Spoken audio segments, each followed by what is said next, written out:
Good afternoon from the 104.5 The Zone Studios. I'm Joe Hunk. The Nashville Preds dropped their NHL schedule earlier today, and they will start the season at home coming up October 10th against the Dallas Stars. Tickets are going to go on sale August 28th. If you just need some NFL football, you're just dying to see what's happening with the New York Giants, because aren't we all? Hard Knocks is going to debut as the third edition of the show is going to be exploring the offseason for the New York Giants. And Dalton Connect was just introduced to the LA Lakers media. You just wouldn't know it because everything was just about Bronny James. For all your foundation repair, waterproofing needs, you need to visit USSTN.com. Breaking news at once on your home for the Vols, the flagship station for your Tennessee Titans, as well as home 2-3HL.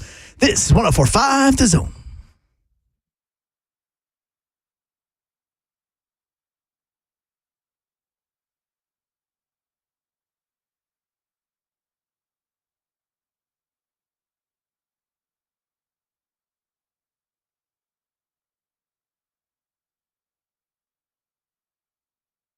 HL 104.5 The Zone. Brentwood with you on a very hot day in the Music City. Hope you're doing well. Hydration. You can watch the show live, YouTube, Facebook Live, and Twitch. Twitch, please. There she is. He's Don Davenport. What up, Babs? There's a whole lot going on in that producer's room right now. Yeah, we got like all of our producers except Bert in there. I think these guys like each other way too much now. How many producers does it take? Have you noticed they started accumulating on this show? Yeah. Wait, what are you saying, Zeph? I don't know. They're like following me around or something. Yeah, they just want to be near Zeph. Near infectious personality, Zeph. Hunk says he doesn't trust me, so. So one of your jobs is board operator, so somebody's got to be the head board operator. The head board operator. I'm everything back here when I'm back here. I'm the headboard operator. I'm the audio person. I'm the screener. I'm everything. I control everything. I see Reed. I see Jackson. I see Hunk. Y'all were messing with Hunk. Don Davenport actually had to say these words to y'all. Hey, this is a professional environment. Quit messing with that boy. He's a professional. He can handle it. I love it. No, this is exactly the environment that we want around here. As many people as can fit in a room, be in a room. I don't care. I tell people all the time, if you want to come sit in the studio, do it. Slay dog. Ron Slay's here. I'm in the building. A little late. My bad. No, it was the perfect time. Yeah, he was late too. My drink. The building. Car ain't got no roof. Luckily, Wimbledon has a roof. Y'all know I love this event, right? Yeah, it was raining today. Every time Wimbledon is on. Oh, yeah, it gets its time. Mayor talks about it nonstop. Well, I watched the first round. I'm like, nobody watches the first round. No, listen, I only give you like 60 seconds. That's all I can manage. Watching or talking about? Oh, no. He watches all of it. No, I watch it all morning while I put the show together. Yeah. He loves it. It's every year. So there's a guy that I didn't know about. Like, I know it enough to be dangerous because I watch the majors, so I don't watch, like, the Cincinnati Open or whatever. You know what I mean? But there's a guy from France named Pericard. He wear the headband? No. Oh. He's 6'8", Right. 218 pounds, although they think he weighs more than that. That's a force. So I was watching the women's match, like a women's match earlier, and the serve was 114 miles an hour, which the women's game has come so far in terms of the way that they hit the ball with power and all those things. But to put that into perspective, this dude Pericard in a tiebreaker, so it's 6-6. It's a very important point in the game. Second serve, 143 miles per hour. Woo! Sheesh. Can you imagine trying to hit that back? No, I'm going to break my wrist. If I try to hit that back, I'm breaking my wrist. I mean, you're talking about pitchers that throw 102, and you stand in I want to stand in the batter's box and see it. 143. I still ain't figured that out. Coming right at you. Yeah. No, not coming at me. I was be right there. 6'8", 218. Yeah, no 6'8", so here is my Wimbledon note for today, okay? Because usually not a lot goes on the first week. Mm-hmm. You know, there might be an upset or two here or there. Well, there was one today. Who? Only one time in Wimbledon history had the women's defending champ lost in the first round the next year. Only one time that's ever happened. That was Steffi Graf. Ever in life. Ever. Forever. Ever. Yeah. Ever. One time until today, the defending women's champ loses. Vandrosova is gone. She lost to Monero, who These are the names. Monero from Spain. This was only her second Wimbledon ever, and that was her first ever tour win on grass, and it comes against the defending champ on center court at Wimbledon. So props there. Also, Djokovic won today. He tore his meniscus about a month ago. It's still back. He had a little knee brace on? He had a knee brace on. Yeah. But it's tennis. Like, the cutting. you're moving and cutting. instincts, And, And on quick. grass, Yeah. you have to slide into your So forehand do. sometimes. And he kind of slid one time, and like, you know how like when your brakes like go, Yeah. he kind of did that, and they were looking at his knee, and I mean, he kept going. Hit the air brakes. Yeah. That's You coming rough. around, them big trucks coming around Mount Eagle. That's what they be doing. Oh, yeah. Boy, you can smell it. Yeah, move, y'all. If you riding around and move, because they may not be able to stop. I know. Get out the way. Look, I don't know. Like, so for those that haven't driven to Chattanooga, what Slay's talking about, Mount Eagle, you come down, you go up the mountain, then you're coming down the mountain, and it is such a decline that they have emergency get-offs Yep. for trucks. Big sand pits. Yeah, yep. That'll mess your truck up too, won't it? Yeah. You'd rather have that, though, than the contrary, because, Man, but seriously, coming down that hill, you just That's stay away serious. from the trucks. let them have their you lanes, man. You can smell the brakes burning. It's crazy. Evan Bake Chat is open for you. Lots going on. 615-737-1045. Some of these NBA contracts, man. Ridiculous. Jason Tatum, goodness. I had a partner tell me, man, you know, at some point, somebody's going to get $100 million a year. I'm like, dude, you crazy. And then they came out with that. That's pretty close. That's like 60 and some change a year. Why did I say it like that? A year. How does the NBA have so It's a year. much money? It's the NBA TV deals and the NBA digital. They were the first with all the digital stuff. Yeah. Man. Plus, they don't have as many players. That too. And it's a player friendly. Okay. It's a player friendly league as well. No doubt. So versus the NFL, like the owners are getting rich, franchises are getting rich, Yeah. players getting rich. I mean, well, the owners getting rich too, but Everybody. everybody's getting rich. But that's a lot of money now. 314. How old is he? 25? 26 years 26. old. He Can you can imagine- get another one, y'all. Can you imagine at 26 what you would do with all that money? No, can you imagine at 31 when it's time to re-up? And you have close to $1 billion if you've saved right Like what? and invested What are we properly. doing? Even if you don't and you're healthy, you get to reset and say, you know what? 314 million. You could Let me get literally 472 million. Yes, and you could literally blow through the 314, That's- sit there with like, oh, I only got like 20 million left, but let's sign this new deal. Like that's nuts. Like, what would you buy? Like, what would you do?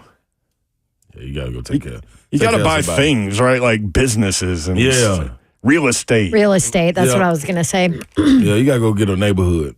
That's what I'm gonna do. I'm gonna go buy me a neighborhood. How about a mountain in Montana? Slave Can you deal. buy a mountain? Probably. I'd buy probably some could. trees for my yard. Mount Mayor. Small. That'd be like Babsy. Simple. You gotta spend more than that, Babsy. Oh, no, you don't. Do you know how expensive trees are? Yeah, you don't have very many trees in your yard. Yeah, I know. And the ones I do have are dead. Except for my weed tree, that thing. Well, mark them off then. Mark them off. Your then. weed tree. I always feel like we need to explain what that is. I need to go see it. Pay you Well, to guess visit. what? It's back in all its glory. There we go. It's summer heat. Man, It is growing. trees they having a ball out there during this heat. Just so everybody knows, it's not an actual weed tree. It is a It's like a weed weed tree. that is a tree. No. Somebody said we Didn't take care of it 10 years ago. I can't believe that your HOA doesn't get after you every year because they know it's coming. It'll be right. It's back. It's back, baby. It killed me. I was thinking, so Stamkos, Marchessault, and Brady Shea. Preds signed 3 of the top 5 guys. Brady who? Brady Shea. You sure? What does Zeph call Brady Shea? Skeege. That's a great name. We learned today, we had a meeting about SEC Media Days, and we learned today that Zeph is going to be the show linguist. So whenever there's a difficult name that pops up, because I always people are like, you know how people say, how do you spell whatever? And I'm like, my answer is usually, do you want to know how I spell it or how it's spelled? That's what it's going to be for Zeph. Like, do you want to know how the name is pronounced or how I pronounce it? Yeah. So Brady Shea is Skeege because that's what Zeph read. I think we should all go to a Preds game and we should just start a Skeege chant. Yeah, everybody buy into that. Nobody would know what we're talking about. Well, I mean, So Except for the people that listen to the Except for the show. people that listen to the show. 615-737-1045. Stamkos with 40 goals last year. Marchessault with 42 goals last year. And then Brady Shea with a career-high 47 points. That's what's coming in. They signed a bunch of other guys today, too.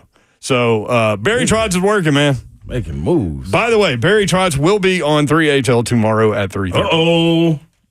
Trotzy. Get to talk to the man. I like what he said about, he made a point to his scouts that are drafting players, which they just did over the weekend. But he said he made a point. We need guys that will get people out of their seats. And he said, if I'm going to tell them that, then I've got to do that on the pro side. Yeah. And so that's what he did. I'll be 2 steps ahead. Yes. But it made me think, and Buck and Lucas were talking about this, and I think it's an interesting question, and maybe you could offer some dynamic here, Slay Dog. Do y'all think that we're the cool town in America, right? Like Nashville's the cool place to be. No question. Yes. Everybody's moving here. We all get it. There's a 2.5-year backlog on cranes in downtown Nashville, up over, 2.2 million people now in the geographic region. Which is insane. So I started thinking, we're the cool place to be. Are we becoming the cool place to be for that level of athlete? I believe so. With D-Hop, with these three guys, with... And you look at how many people have come here and kept their... you always want to keep real estate, like you just talked about. But they keep their homes here. They keep their homes. They come back. And come back, Yeah. yeah. I think, man, it's so much that goes into it as far as raising a family here, school systems that are here, the places that you can adapt to as far as different pockets, as far as social, eating, partying, entertainment. Well, I was going to say, we're a foodie city now. Every bit of it. Every bit of it. The It's a melting restaurants, pot. the chefs that Yep. come here, It's a all melting of pot. that. I'm curious, what is it about Nashville now, do you think, that is attracting this level of athlete? 615-737-1045, 3HL 1045 The Zone.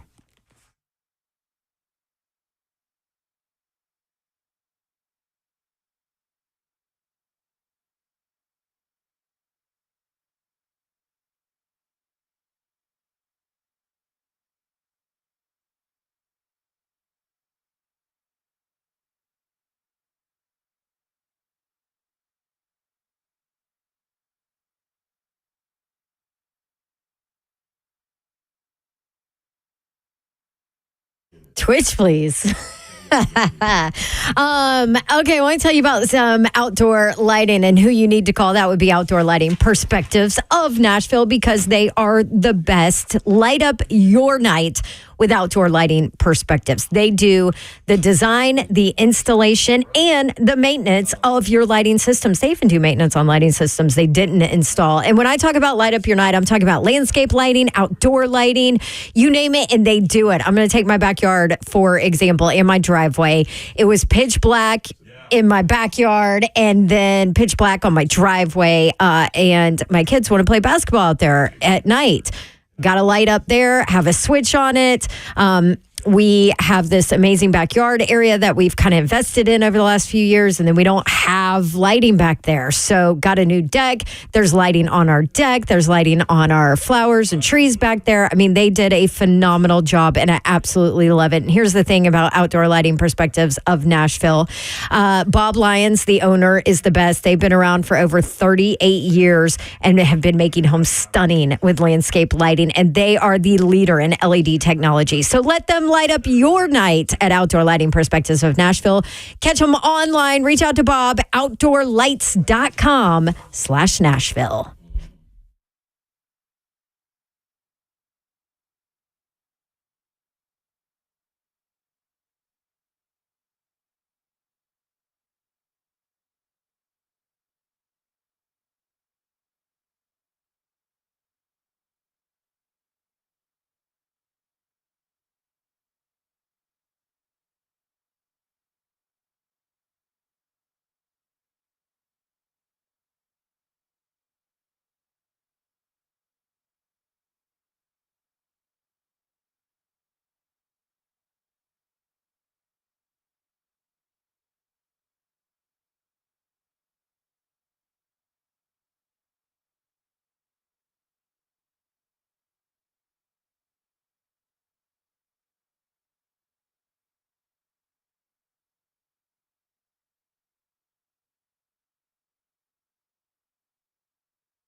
3HL 1045 The Zone. Brent Doherty, Don Davenport, Ron Slay. Executive producer of 3HL is Zeph. What's up? If you need to know how to pronounce a foreign name, ask him. It'll probably be wrong. Ask the Zeph. What uniform are we wearing today, Slato? This is. I just talked like a psychiatrist. It's clearly an overseas one because it's got ads all over. I mean, it looks like you were in Space Jam. This was me in Italy. This is my Italian. Super Enalato. Yeah, man, that's the lottery. Enalato. What else is that? See, I can speak Italian. That's easy. Casta group. That's the group. Like the board that decides like who's getting paid and all that. Well, yeah, you got to put them on the. Yeah. What's the star over there? Aries or whatever it is. I don't really know Looks what that like was. Hardee's. They paid. The star is for Vanderbilt. Palacanestro Vedese is that's the club. Like how I went in. Yeah, that was smooth, man. Yeah, what about Chimberio Valve Climberio? Yeah, Chimberio. That's Is my that your guy. team? Yeah, no, this is my team. Palacanestro Vedese. The smallest logo on your jersey is your team? Yeah, the biggest sponsor. He was the owner. So you put his name the biggest. He gave the most money. So Chimberio, man, that was my guy, man. He just died about a year ago, too. Shout out to him. What rest was in his peace. business? So they made the valves for anything you can see, any kind of spout you see. Like Over water in spout America, or, anywhere. Like in a truck stop bathroom? Anywhere. I don't care where it is. Water spout outside, whatever it is. Like they made them. We used to drink out of those. So the little gold spouts. Now Are she's there- ordering him to turn around. They're But on the back too. She did it with her finger. I did. Like twirl. Twirl Varese. witch. Varese. Varese. So it's right next to, I think, what were we, 10 miles from Lake Como? Yeah. About Oh, that's Switzerland and everything. beautiful. And then they were also associated with, he was associated with Lindt Like the. chocolate. Lindt. Oh, that's yummy chocolate. Oh, he used to take us there. That's fun. Boy, when they So used what to make city it. was this in Italy? Verdes. Oh.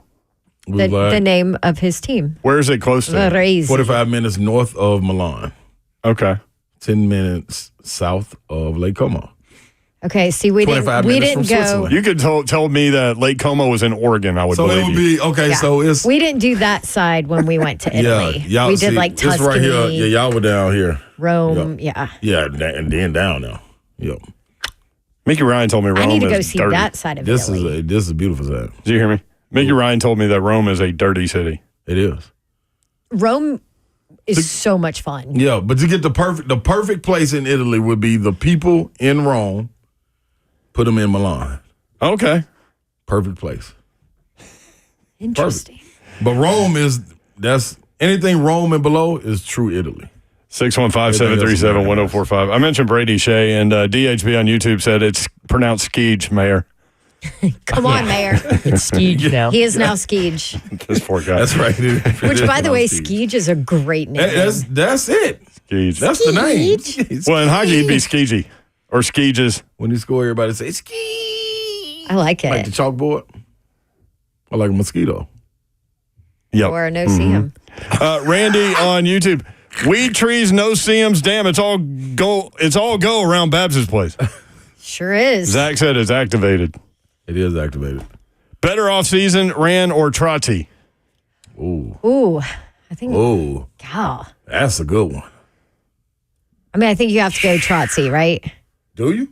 Yeah, they just signed 3 of let's 111 million. Let's be lenient. 3 of the top 7 free agents out there. I read another publication Preds that said 3 of the signed. top 5, so I'm going to go with that one. Okay, that's what I was saying yesterday, and Yeah. somebody said it's 7. I'm like, Yeah. well, it depends on what you look at, what you read. It doesn't Yeah. matter. Regardless, I think you have to go Trotsy because of that. But in terms of transforming a roster from a standpoint of improvement from what you had before, I would go Ran, right? I would go Rand just because of the spots that you had to fill, and you went and got major pieces like you did. But if you were gonna try to equal them up, if you went Calvin Ridley for Skeege,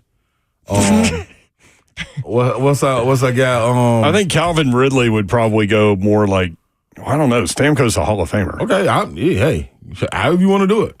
It's cool for me. I think one part of but it we're is talking about impact. We're talking about impact coming into the we know season, way I more think. about football than we do hockey. Absolutely. So I can only go by the numbers and what I read and what people say. And that's why I'm leaning on that. But I'll take the cornerback from Kansas City. What's his name? I forgot his name that fast. Sneed. LeJarrette Sneed. Sneed and Skeege. Skeege is a defensive player. Bring Calvin Ridley. Go get Tyler Boyd. You revamped the offensive line. Yeah. In a sense, you brought your daddy. You brought his daddy. Number one center, number one corner that was available. I know it was a trade, but yeah, top 7 wide receiver. I think the number one wide receiver. I think Mike free agent goes. Yeah, Mike Evans would have been the top guy, but he wasn't leaving. I agree. You brought so you're a top going slot Rand. guy. Yeah. It's an interesting debate. You went and got Tony Pollard. And honestly, it's apples and oranges. So it is. But that was the biggest offseason date in Preds history. So not close. Which pieces have the biggest impact? Well, there are fewer guys in hockey, right? Like, so. Can you imagine if Brady Shea is like in town listening, like to the zone? Like, who are these clowns? Call me Skeege. That's your I new am name. in Nashville. We know that you're. What year is this for him? 14. Year 10. You're 10. We know you've been in. No, you're thinking of the other. Oh, okay. Marchessault is 13 Marchessault. years. Stamkos is 17 years coming up. There we go. Skeege. After 10 skin in years, the you game, have a baby. new nickname, bud. Skeege. Yeah. Just come to the South, see what happens. Yeah. On the football station. That's what Let's we go, do. Skeegee. 615-737-1045. We were talking about how Nashville is the it city, right, in America. But it seems like it's becoming the it city for this level of professional athlete being interested in. One of the things that Stamkos said yesterday was that, he needed to, like, the city had to fit the family too. Like, he's got little kids. So he's got to do that. I think that's a big part.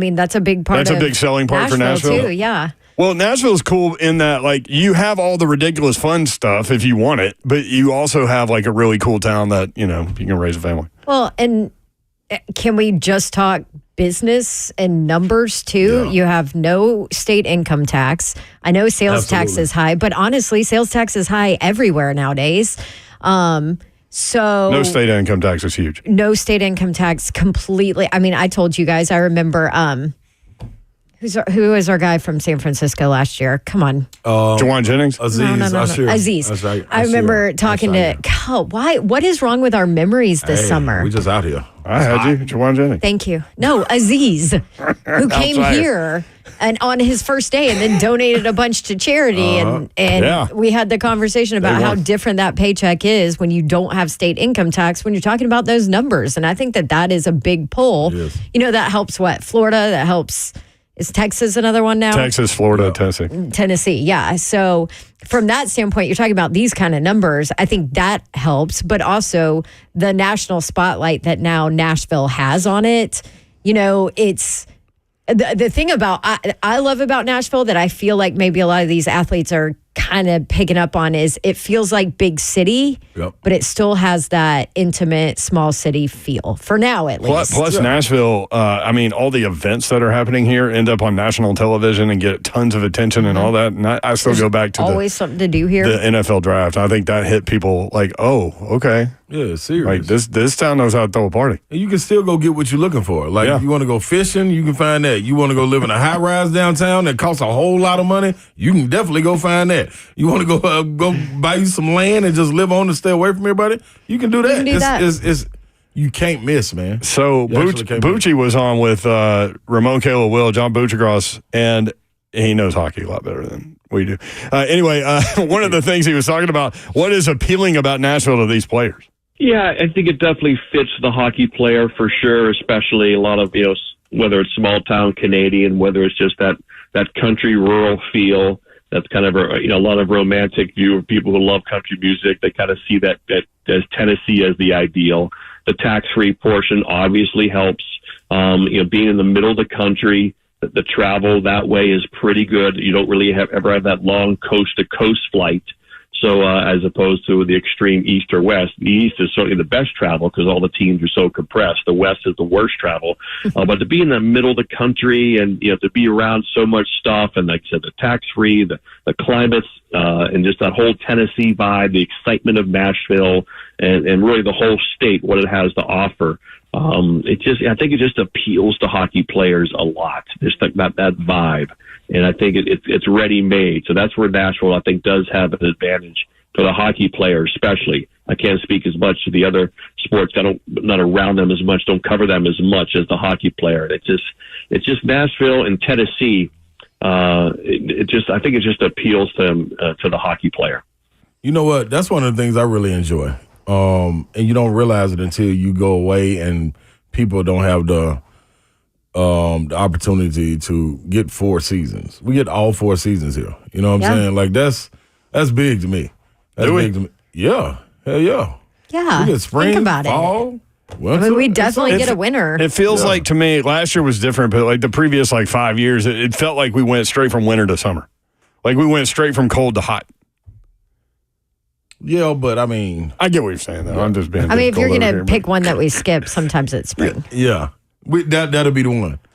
Because we stay cold. But then our watch this year. Our summer very blend spring. all the way. Yeah. Our summer blends all the way into winter instead of That's what I'm fall saying. a little bit. Watch this year.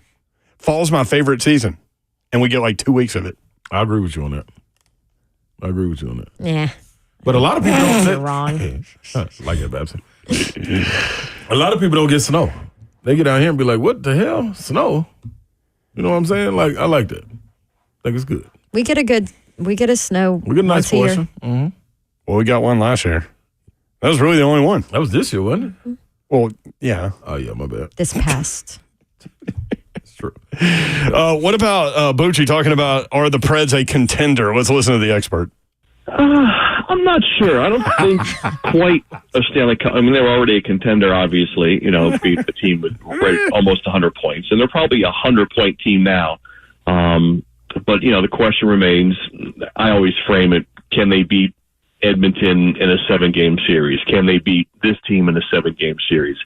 And I think, as a result, they probably could beat a couple more teams in a 7-game series, in the playoffs if everything works out. All they need is a couple more to get there. Injuries, and they get there, which they should. And that's the question that Barry Trotz and his staff will try to figure out as they go forward. And obviously, this is not the team that would be the opening night playoff team if they were to make the playoffs next year. They would add at the deadline. They would figure out, where we need to get better. So I'm just a little concerned at the center position, what they're going to do with their lines. And, because when it comes to wings, they're pretty strong and their defense is pretty strong, but I'm just concerned. Hockey is so important up the middle. The center position is so important. I'm just wondering if there's still anything else they might try to do to strengthen that. So you said, though, that I didn't like that answer. See, to me, Linda Cohn said that they're a Stanley Cup contender, so I'm going to go with like that. National media on Tennessee again. It just that's what it felt like to me. I mean, he would. Bush across the nose. Yeah. A little bit. I think more than me. I didn't like it. I didn't like that response. No, I didn't either, especially when you hear what Linda Cohn felt like saying. it didn't really make sense. I think he was scared to jump out there on the because limb. he was like 100 points last year. Well, 100 points now. Well, so you're saying they don't change? Right. And maybe they can win a couple more playoff series. Well, that's all they need. Yeah. And then they're in the cup. Yeah. I mean, the roster is significantly better, and they were in the playoffs last year. Right. They tried to talk about and they probably had no business being in the playoffs last year with that roster. No, absolutely not. So I think that tells you And I'll something, say this. I thought this rebuild was going to take longer. Oh. But then Trotzy, I mean, we heard him. He's like, I'm going to do things that people aren't going to like, but we're going to go win a cup.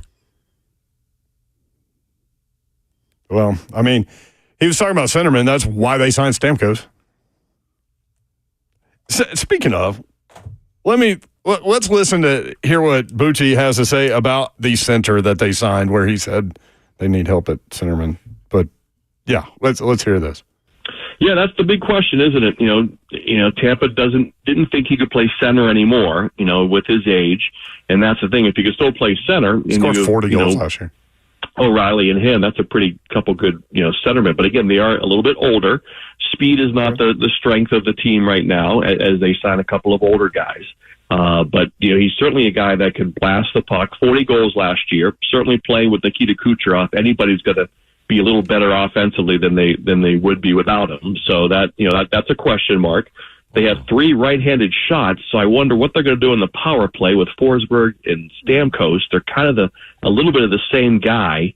Marchessault is also a right-handed shot. He doesn't quite play the same one-time game they do. He can roam around. But I just wonder what they're going to do with that power play, especially when Stamkos is used to that one side, pounding one-timers. Is Forsberg going to be okay with that? Is he going to have to play a different position? Are there enough pucks out there? This is just, there are a few of those little questions that they do have to kind of figure out. I think that's fair on the Yes. power play with all the right-handed shots. And Forsberg's not – it's not like Forsberg's going to, not be on that power play one line. I mean – He's talking about picking a team apart. Yeah. Good gracious. So he said without This his guy guy. should, I mean, like, it do is your- his job. I mean, no, without question. He said without his guy, he's so he really played to a level that is not really him. He played out his man. oh, With talking about 40 goals yeah, last like year. what, he's going to have 26 now? No, everybody is stuck on his age. Which would still be good.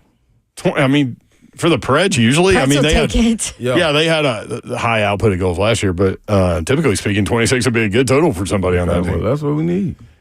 Let's get one more. Bucci talking about Marchessault and what he brings to the Preds. Yeah, Conn Smythe winner, Stanley Cup champion, 40 goals a year ago. Will either of them get 40 goals again? That's a question that they have. We have to figure out. But even if they get in the mid-30s, that's obviously a very good ad. A team that can obviously a better offensive team than they were the day before for sure.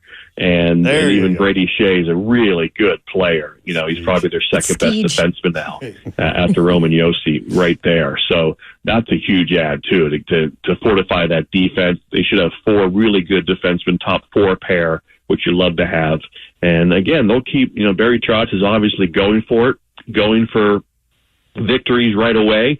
And so, again, they're in a really good position. Now, I just wonder if he's going to try to I wonder if he might try to package some of these young guys together and try to get himself, another high-impact player. It's going to be really interesting. But that's what's fun about being a Predator fan now. You have an organization and a guy running the team that's just really going for it here, really aggressive.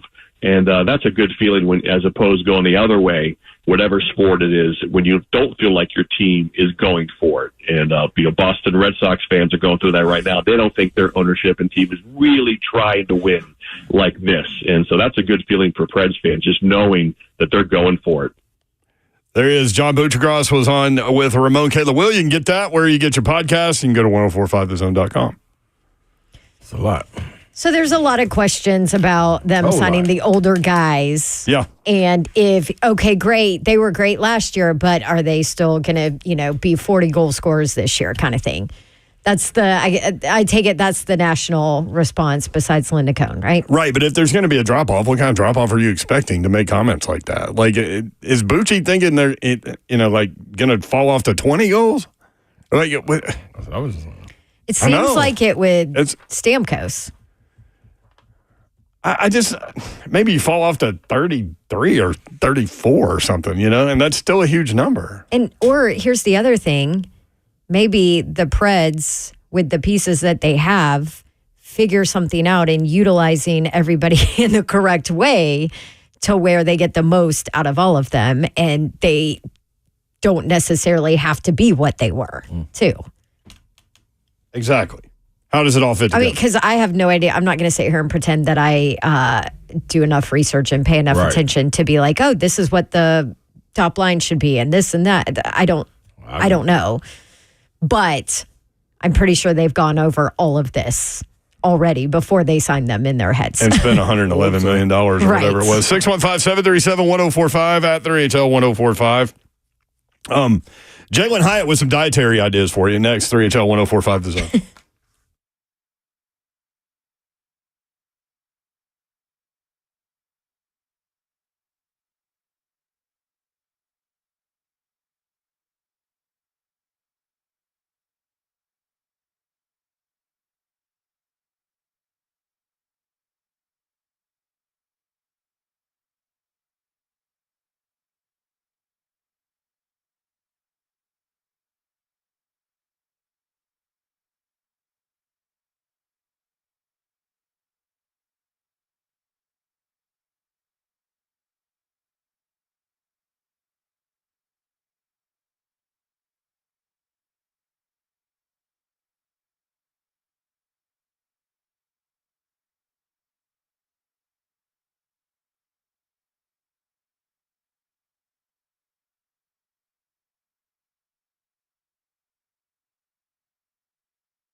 3HL 1045 The Zone. Brent Doherty, Don Davenport, Ron Slay.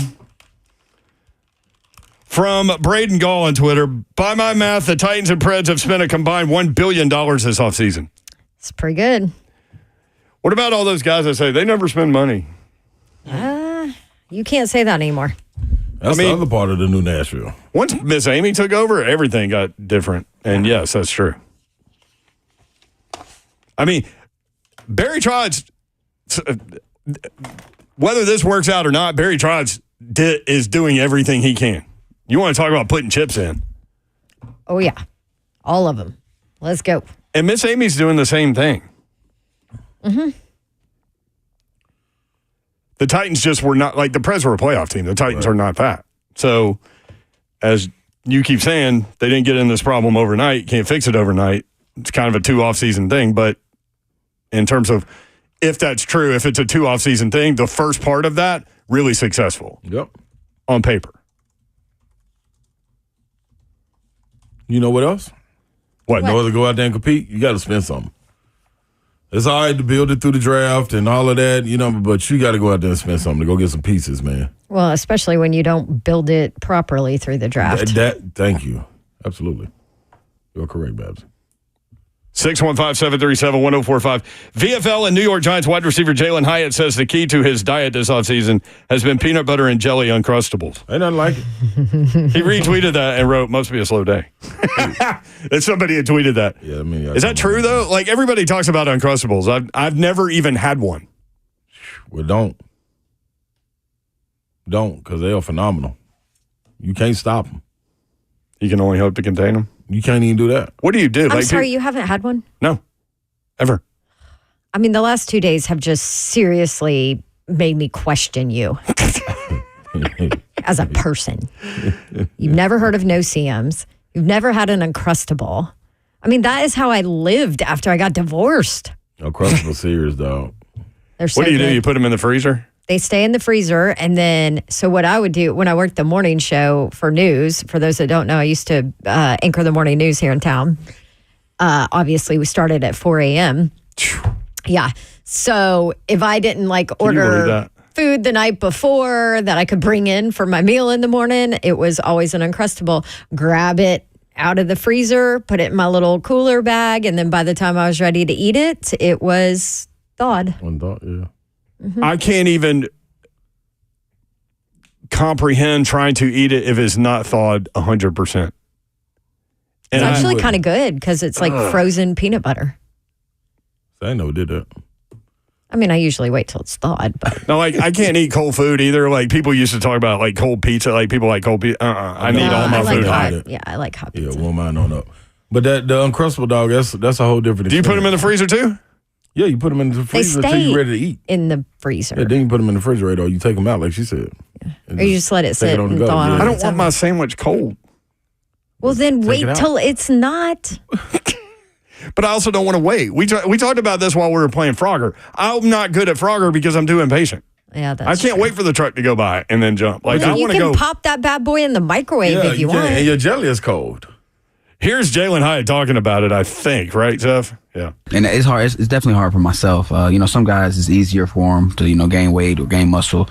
For myself, it's harder. I burn a lot of calories quick. And I just I'm just one of those guys that got to keep eating. A lot of protein, right? Got to. PB&J's, was one of my biggest things because I'll eat the meals and you want to eat your full meal, you don't want to eat a little bit and drink a protein shake, then you're not really getting anything. So for myself is finishing, completing your full meals, and then when you do have an hour later or 30 minutes later, that's when you put in an Uncrustable like a PB&J and a little protein shake. And it's hard. It's definitely hard for myself. Some guys it's easier for them to gain weight or gain muscle. For myself, it's hard. Sorry, it looped back on me. That was a loop backer. Yeah. I mean, they're super easy. Like I know a lot of this is random, but a lot of sideline reporters love them because it's easy. You bring it to the game frozen. It's clean. It's easy to eat. Eat it at halftime for a little pick me up snack. the whole frozen and wait, you have to wait to eat. Like I don't want to have to wait on my food to be ready. You're stuck in this part of Uncrustables Yeah, that is when I not wanna a eat it, I thing. wanna You're eat making it. a thing that's not a thing. No, I don't want ready the to eat. Uncrustable to have to be ready for me to eat it. Like I want to just I want it now. They're ready now. I'm not going to eat it frozen, They're not frozen. but I don't want to wait for it. You don't have to wait for it. like, I'm so confused. yes, you are. Jake says try it in a toaster. Stuck in there like you go. the inertia of something that doesn't matter. It doesn't even exist. It's not an issue. Daniel says they have Uncrustables with Nutella now. They do. And they also have like other than peanut butter and jelly, they have strawberry, and then they have something else. I'm saying grape. I'm all grape though. Yeah, I'm grape. Does Mayor even know what an RC Cola is? Moon pie, Goo Goo clusters. I'm not a Goo Goo cluster guy. I cannot stand moon pies.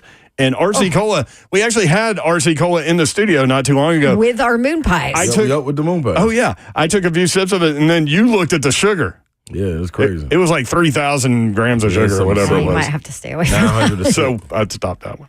I used to do that though in junior pro. I used to have to eat 4 peanut butter and jelly sandwiches a night. I can deal with that. I just don't It's want because it's frozen protein and sandwiches. calories and it's Yeah, quick. and It wasn't frozen, was it?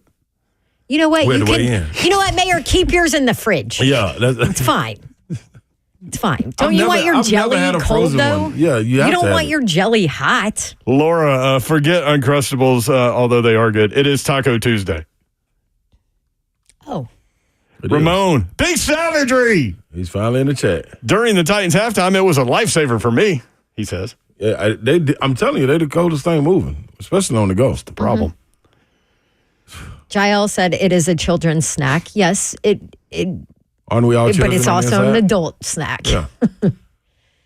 Plus, well, It is easy for kids. Hey, here's your sandwich. Tennessee baseball was eating them during the natty. You heard that? Everybody eats them. I'm Yeah, telling you. yeah, it's not. I should have bought stock in these bad boys like years ago. But I will tell you this: if you eat them every day and you ain't really doing nothing, They have a gonna lot get of you calories in a them. whole Swole. lot. What? And sugar, Not the right? good one. Yeah, buddy. Ooh, you gotta be careful. They're not exactly the best Nah, they not for they're you. Not. They're not at all. They are simple. Oh, but they're great too. 615-737-1045. So Matt Miller's got a mock draft for 2025 already. And I love looking at stuff like this. See, I mean, don't. I'm you know, annoyed by it. No, but for me, it's like, okay, get ready for college football. I want to know who the dudes are. And so there are 15 SEC players in the 32, 6 of the top 10, 8 offensive players in the top 10. We'll go through this a little bit when we come back. 615-737-1045.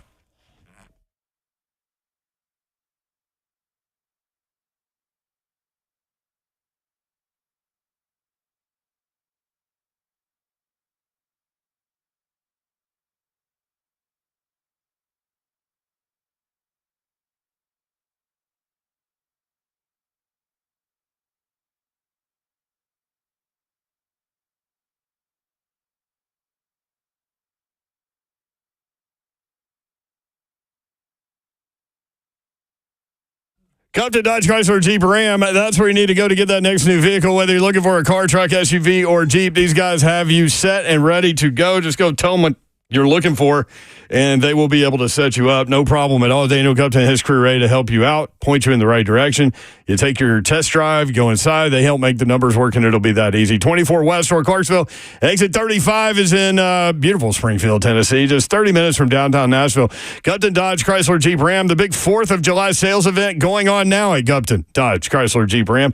Go ahead and go on in there for great savings on all of the new Gupton Dodge Chrysler Jeep Ram vehicles that are in stock. Gupton, just 30 minutes from downtown Nashville and beautiful Springfield, Tennessee. 3450 Tom Austin Highway. Gupton wants to make you a customer for life. So hurry in now for the Gupton difference and take advantage of great deals during the 4th of July sales event going on now at Gupton Dodge Chrysler Jeep Ram. Remember, for the best selection, the best deal, the best service, you got to go to Gupton. Check them out online, GuptonMotors.com.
Good afternoon from the 104.5 The Zone Studios. I'm Joe Hunk. Preds announced that the season opener for their season with this brand new team is going to be October 10th against the Dallas Stars at Bridgestone. And the single game tickets are going to go on sale August 28th. We have the first Big 12 preseason media poll.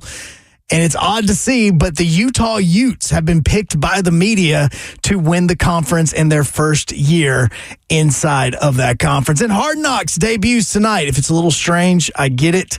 This version of Hard Knocks will be covering a single team all the way through the offseason, including draft day and OTAs and mandatory mini camps. So at 8 o'clock tonight on HBO, you get to learn a little bit more about the New York Giants. For all your foundation repair and waterproofing needs, you need to visit USSTN.com. Breaking news at once on your home for the Vols, the flagship station for your Tennessee Titans, as well as home to 3HL. This is 104.5 The Zone.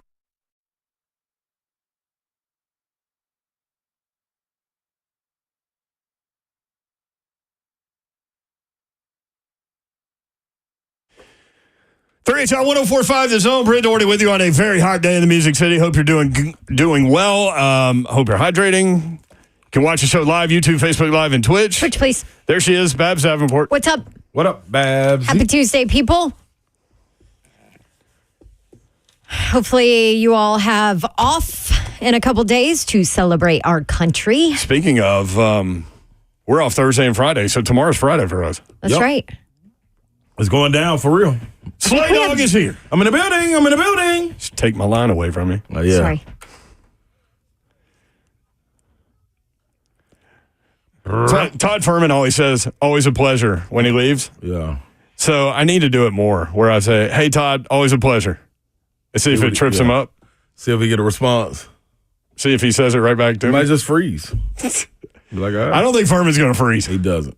Fastest thinker maybe ever. Sometimes you can get him to laugh before making a comment, though. But it'll still school you. Yeah.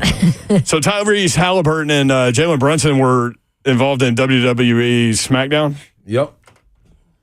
Shout out to WWE getting back involved, man. Seems like it. It's got me watching. I'm gonna be honest. A lot more push out there for WWE. Watched a lot more of this shit than I've watched in the last 20 years. Did you watch the NBA guys out there? Yeah. How'd that go? It was cool. There's just a lot of WWE Antics. Yep. Looking at each other outside the ring, walked up on each other. The officials had to come from the back to separate them, say, no, don't do this. They walked off. They did have a great marketing plan. They both had shirts on that I guarantee people went online about after. Oh, yeah? Promoting themselves, yeah. Pretty dope. Branding at an all. I could see you doing that. Oh, I would love to do it. Oh, I'll be all in. What, WWE? What? Just Do they have like a wrestling circuit in Europe? They've got to, right? I never. Not like this. Yeah, no, I went MMA. But I think they came over. I don't want to see you do MMA. No, I wouldn't do it. No, that's for real. Yeah, wrestling is for real, Babsy. I'm sorry. Just saying. Boy, he shot you a look when you said that. Yeah, he did. Well, at the very least, entertainment and high-level athlete. Yeah, and talking. You love to talk. That's gonna be the cash money. Talking. What would my name be? Slay. A perfect wrestling name. Like, it's like easy. Just walk right into this. Skeege. Great game. Yeah, that may be it. Everybody making mosquito noise. Hard Knocks off season. So Hunk was just talking about this during the break. Danny Dimes, baby. So New York Giants off season Hard Knocks. I'm not in. I love Hard Knocks when we get into training camp. I love it. Say you love Danny Dimes. I mean, I have nothing against Danny Dimes. You don't love him. No, not like you do. You're the only one that loves him. No. Dude, he's like the coffee cup over there. You didn't know where it came from, but it's just sitting over there and you see it. There it is. You have no opinion about it. Oh, I know where that came from. So always somebody knows. That's right. That's me. Off season though? This is why I'm going to tell you that I'm interested. Okay. Because we haven't really had an off-season one. True. Now, I will say, and they had some interesting things happen in the off-season, right? Yep. Lost Saquon Barkley's gone. Yep. Den and dimes. And So the reason that I'm interested is because we haven't had it yet. So I want to see how in depth they go. Now, the reason that I wouldn't be interested is because everything has to be approved by the teams and the league before it even gets out there. So how interesting really and deep are they going to be able to go? You know? They show everything. Yeah. So that's the only reason that I'm like, meh. But here's my other comment for you. The hell else are you going to watch That's right my now? thing. Olympic trials, that's it. Wimbledon, Babsy. Wimbledon and movies. Like I said, what the hell else are you going to watch that gives you a football fix besides rewatching old games? Y'all all need to watch Mr. Mom and Clue out of respect for the dearly departed Martin Mull. Definitely Clue. You saw Clue already, right? Oh, yeah. She gets all of my references from Clue. I can recite it word for word, just like Major League. Clue and Major League are my two. If you watch Godfather, I'll watch Clue. Oh, I'm in on this. Deal. Really? Yeah. Travis is trying to, or Mr. Babs has been trying to get me to. I thought we weren't forever. calling him that anymore. Mr. Babs? Yeah. No, y'all aren't calling him that. Didn't I Ramon am. put down an edict? Mm-hmm. T-Rav. T-Rav. No. No. Come on, Babs. You got to give up control on this one. Let the man be. T-Rav. Mr. Babs. Hey, but okay, I can't wait. So, all right, that's cool. I want to come over and watch it when y'all watch it. Godfather? Yep. Okay. That's going to be good. Watch it in So the is Clue. pavilion. You just don't know. Yeah. Clue going to be all right. No, it's really good. Double negative. Let the proof positive. You gave yourself away. See, I know like How the do you not know, even like- non-funny lines, like just random. Yeah, and that's when you have to watch like 8 times to catch it. Yeah. How many times you watch it, Earl? 372 maybe. Good gosh. Yeah. I'm serious. Like if you put it on right now, I'm like Babs. If you put it on right now, I could do the whole movie. Really? Have you ever read the book? Well, And Then There Were None by Agatha Christie? No. But I saw an Agatha Christie movie. I guess it was that one. And the whole time I'm watching it, I'm like, this is Clue. It's the same. It's the exact same story. Yeah. They're having dinner party, you know, all that stuff. I mean, there are differences, but yeah. There are no new ideas out there. So 615-737-1045. Jake in Brentwood wants to check in about Uncrustables. Jake, what's up? What up, Jake? BD, Double D, and Esquire. What's going on? What up, Jake? Ronald Sylvester Slay Esquire. Happy Tuesday. Happy Tuesday, and y'all have a great weekend. He's back. So I'm with BD on this. I've never had a Crustable. I grew up so poor. Here's what my grandmother did for me. Here was my lunch if I was lucky. I had a thing of bunny bread with Miracle Whip in between of it. That's it. That was my Crustable. That's your sandwich? You had a mayonnaise sandwich? Nah, Miracle Whip sandwich. Well, not mayonnaise. Yes. Miracle It's not Whip. mayonnaise. Yeah, that's a good sandwich. It was Miracle Whip, and then if I was really fortunate, she may crank out some of that Campbell soup, the tomato soup, with a slab of not pimento cheese, cottage cheese with it. It was horrible. No! It was horrible. Jake! It was horrible. I would have Earled everywhere. That is the biggest grandmother meal ever. That would have made me Earl everywhere. Oh, cottage cheese. Yeah. Dude, Yeah. if you open a vat of cottage cheese in front of me, I will hurl. Yeah. All chunky. Jake, you would like Uncrustables. No, you would love them. Yeah. Yeah. And here's another thing. She'd go, hey, sweetie, are you hungry? I'd be like, yeah, I am, Grandma. And she's like, okay. And she would crank out one of them Swanson pot pies that you had to, like, stab the crap out with a fork. Yes. And then 45 minutes later, it was ready. Yep. I told Slay that. That's why I don't eat those. It takes too long. No, I was like, man, these pot pies, and Slay's like, they're too small. Small, but I love the crust, man. I'd eat the stew out of the crust of it. Yeah. Yeah. I'm with you, Crust Jake. is the Good best. stuff. Jake, you sound good. I feel good. I feel good. Yeah, man. The weather out here is frightful. Fall-like. No, it's fall. Where are you? I was just about to say that. Where are you at? I'm in Middle Tennessee. So I don't know where you are, where it's fall like, because it's hot as something here. Hot as what, Babs? Go Vols. Don, get up at 4 or 5:30. It'll feel great. Okay. I got to work on that. All right, Jake. All right, you guys. I'll talk to you later. Love you. Bye. We love you, Jake. Sounds real good. He does. Jake Yesterday, it did feel good outside. And he said Humidity was happy down. weekend. Like he's back. Jake's back. He is back. So, Matt Miller, mock draft 2025. I know you don't want any part of this, Babs, but this is currently what we're looking at in terms of ranking these players, right? Carson Beck, number 1, quarterback, Georgia. He actually has the Giants trading up. Danny Dimes done at New York after this year. Is he going to win the job this year? I don't know. Let's watch Hard Knocks tonight. See what You're not going to see anything. see what they say about him. I already got the job. Hey, Dalton Connect at the podium. Hey.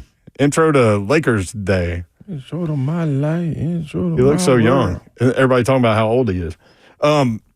Number 2, quarterback, Shedeur Sanders, Colorado. Does that surprise you? That he's that high, yes. Yes, it surprises me. But I also feel like there's so much How tall hoopla is around he? him Whole lot. that he's small. That's what I'm saying. Yeah. And, I mean. I say small in athlete term. 6'2"-ish or something like that. He can move around, but he's not like that elite playmaker mobile guy. I need to see him around some good players. Well, that's part of it too. Like, let's see what he looked like. Number 2 in the draft currently. That one surprises me. Shedeur Sanders. 6'2". Hey, good pick, Slay. Which means he's 6'1". 6'1" on a good day. By the way, on Wikipedia, your brother Ramon Foster is 6'5". What? Sorry, Ramon. On Wikipedia, did you change it to 6'5"? Hey, I wouldn't dare Ooh, savage. do a thing like that. I was doing a little research for our segment coming up with Big Savagery at 520. Also, I want to ask him, Vanderbilt is flipping their offensive line like Dave Clawson did at Tennessee right before Philip Fulmer got fired. Yeah. So what that means is there's not a right tackle and a left tackle. They flip like strong side no matter where the ball is. It did not work at Tennessee, and Ramon Foster knows all too well. Oh, I can't wait to ask him about it. That's right. That was a Dave Clawson move, wasn't it? Yeah, the claw offense. He's done well at Wake Forest. He's done great. I love But I didn't know that- Clawson, I know. I didn't know that Vanderbilt was doing that this year on their offensive line. So SEC Media Days is coming up, and we're going to ask Clark Lee about it. Plus, Clark Lee's taking over calling the defense again. Which I feel like happens so often with first-time head coaches. They come in, they give up control of whatever got them the job in the first place, and then year or two later, it's like, oh, God, nobody can do it like I can. I got to take it back. Yeah. Derek Mason did it when he was the head coach at Vanderbilt. Usually it's like right before you give. Usually Gus Malzahn did it at Auburn the year before he And I love Clark Lee. got I'm just fired. saying, their over-under win total again is 2.5. There was 3 last year, wasn't it? Oh, my goodness. Yes. Then the year before was 2. Ramon, the transfer portal is so brutal. detrimental It's brutal, to man. Vanderbilt. Ramon on YouTube, still taller than the average male. That's true. Ramon That's with 6'1", yeah. the vomit emojis on the flipping sides, shaking my head. No, his vomit emojis are for Dave Clawson. Yeah. Number 3, I'm pretty cornerback sure. Will Johnson from Michigan. Edge rusher, number 4.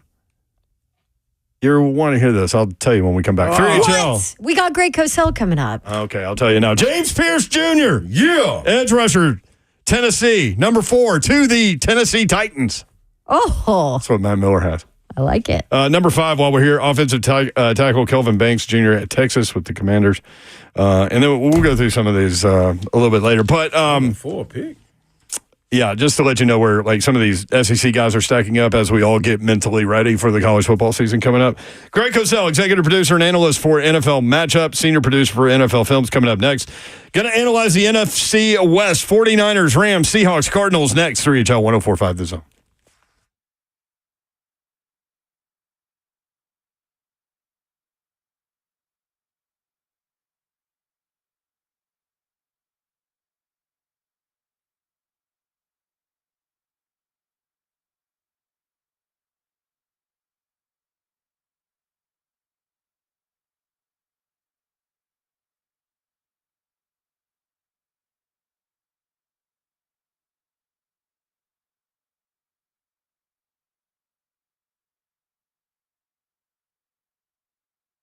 What's happening? It's Big Slate with Famous Dave's All-Star Barbecue Series, July 13th, going down from 11 a.m. to 4 p.m. Bring the whole family out. It is a free event, and you can enjoy yourself. What? Some barbecue, yes. Free barbecue wings and barbecue sampling, and get to wash it all down with some free Pepsi. Don't get better than that. You can meet the famous Dave Anderson himself. He'll be in the building judging and always showing us how to get it done the right way. Come by and see the Barbecue All-Stars, man, from the Texas Moonshiners to the Charcoal Cowboys Barbecue, Q Factor, Redbone Barbecue, and more. Hog Feathers Barbecue, Music City Smokers. Woo! I'm telling you, I've been there every single year they've done it. And I walked away 1 full, 2 satisfied, and 3 knowing that Famous Dave's throws the best barbecue parties in the country. You can have your opportunity to get there. I'll be there. 5000 Old Hickory Boulevard in Hermitage. That's 5000 Old Hickory Boulevard in Hermitage. Famous Dave's.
3HL 104.5 The Zone. Brent Doherty, Don Davenport, Ron Slade, Tupac Tuesday. Tomorrow's Friday for us. We normally have Greg Cosell on Thursdays at 4:20, but Slade Dog's going to be like messing around with fireworks and stuff. That is a possibility. It makes Dawn nervous every year. Don't even get me started. Both you and your brother will be getting a text from me of, please come back with all your fingers and toes and legs. Find a hole. Yep. I mean, the one video a couple of years ago where y'all went running from it. I got to find the video and put it out. No, don't. I got that video and I was like, this is why people get injured. I got shot in the This is knee. not okay. He did get shot in the knee. Like my granddad. My knee started hurting right Y'all now. be That's probably safe. why it started hurting, because we're getting close to it. And a shout out to all of our medical personnel that will be taking care of people doing dumb crap. Why'd you look at me when you said Who shot you in the knee? His brother. No, it was, Was it not Nardo? no, Savage niece. Savage wife's niece. I don't know what does that to me. Jeez. Ramon How Foster. old is she? Vondra was a little old. Probably 17 at the time, 18. Why are you letting 17-year-olds play with pyro? I don't think she knew what she had. Pyro. Ramon Foster on YouTube, 11 years in the league, played for the Pittsburgh Steelers. He said, my neighbors are trying to shut down the show this year. Yeah, man. I will say HOAs I hate getting them all active. because I have 4 dogs. Oh, yeah. It's a disaster. Well, I ought to come and light some and throw them in your driveway and just take off running. Boy, they'll go bananas in there. I will take off running after you. Well, she would too, and she'll catch you She would catch me. with a Smith & Wesson. Correct. Where'd you get that fireworks, lady? Greg Cosell, executive producer and analyst for NFL Matchup, senior producer for NFL Films, normally on Thursday. Nice enough to hop on today. Greg, what's up? How are you? Well, gentlemen, lady, what's happening? Hi, What up, Cosell. Cosell? Are you going to watch this off-season Hard Knocks thing? Do you find interest in these? Well, I kind of work in the building where they're doing it, so I can't avoid just hearing it and seeing it, sometimes anyway. I know, but I don't know if you You mean, do I sit sit down at home and and watch? study it? Not study, Probably but not, but watch. I'll see pretty much all of it at some point. Yeah. See, that's the official stance. Yes. It's true. I mean, I hear it in offices all day long, so I hear it. You probably get to hear the stuff that isn't approved for air. That is very good. true. I hear a lot of things that aren't approved. Yes. So I keep Therefore, hearing. I know a lot of things that aren't approved. Right. Yeah, there you go. I You keep got the hearing good stuff. that, speaking of the Giants, I keep hearing that Drew Lock is actually battling Danny Dimes for that job in training camp. How do you break down those two guys? I would say that Jones, to me, probably has better all-around traits. He's suffered a bit because the O-line has been so poor. Awful. And the one trait he does not have that he's not very good at, which you absolutely need if you do not have a good line, is he's not a pocket mover. There's a difference between moving within the pocket and kind of, working through the chaos, so to speak, that surrounds you and finding a more comfortable spot to deliver the football. That's one trait. Another trait is running out of the pocket. He's actually very athletic and he can run out of the pocket, but he's not anywhere near as good working within the pocket. And that's an issue that he has. And I don't know if he can develop that or not, but he doesn't work well within the chaos and distraction that kind of surrounds him. Locke is a guy that has always had some mechanical issues. He tends to drift in the pocket. He tends to throw leaning back. And he's always had some issues in terms of processing, in terms of eliminating and isolating where to go with the football. So you have two quarterbacks that have some things that they have to work through. I would bet Jones will win the job, but of course I don't know that. It's just the beginning of July. That's a good bet. Have you looked at some of the college guys yet at all? I remember. You mean who's going to be in next year's draft? Yeah. I know you look at. Yeah, I've done about 8 or 9 of them. So have you seen Carson Beck? Yeah, What do you think about him? I like him a lot. We were. I think he's got a lot of really, really good things. I mean, people will say he does not have a gun, which he doesn't. But I think he's really strong in so many fundamental areas: his drop, his set, his delivery. He's repetitive mechanics. He's got a refined sense of timing and anticipation. He can work through progressions in that offense, which is very pro-based in terms of the route concepts and combinations.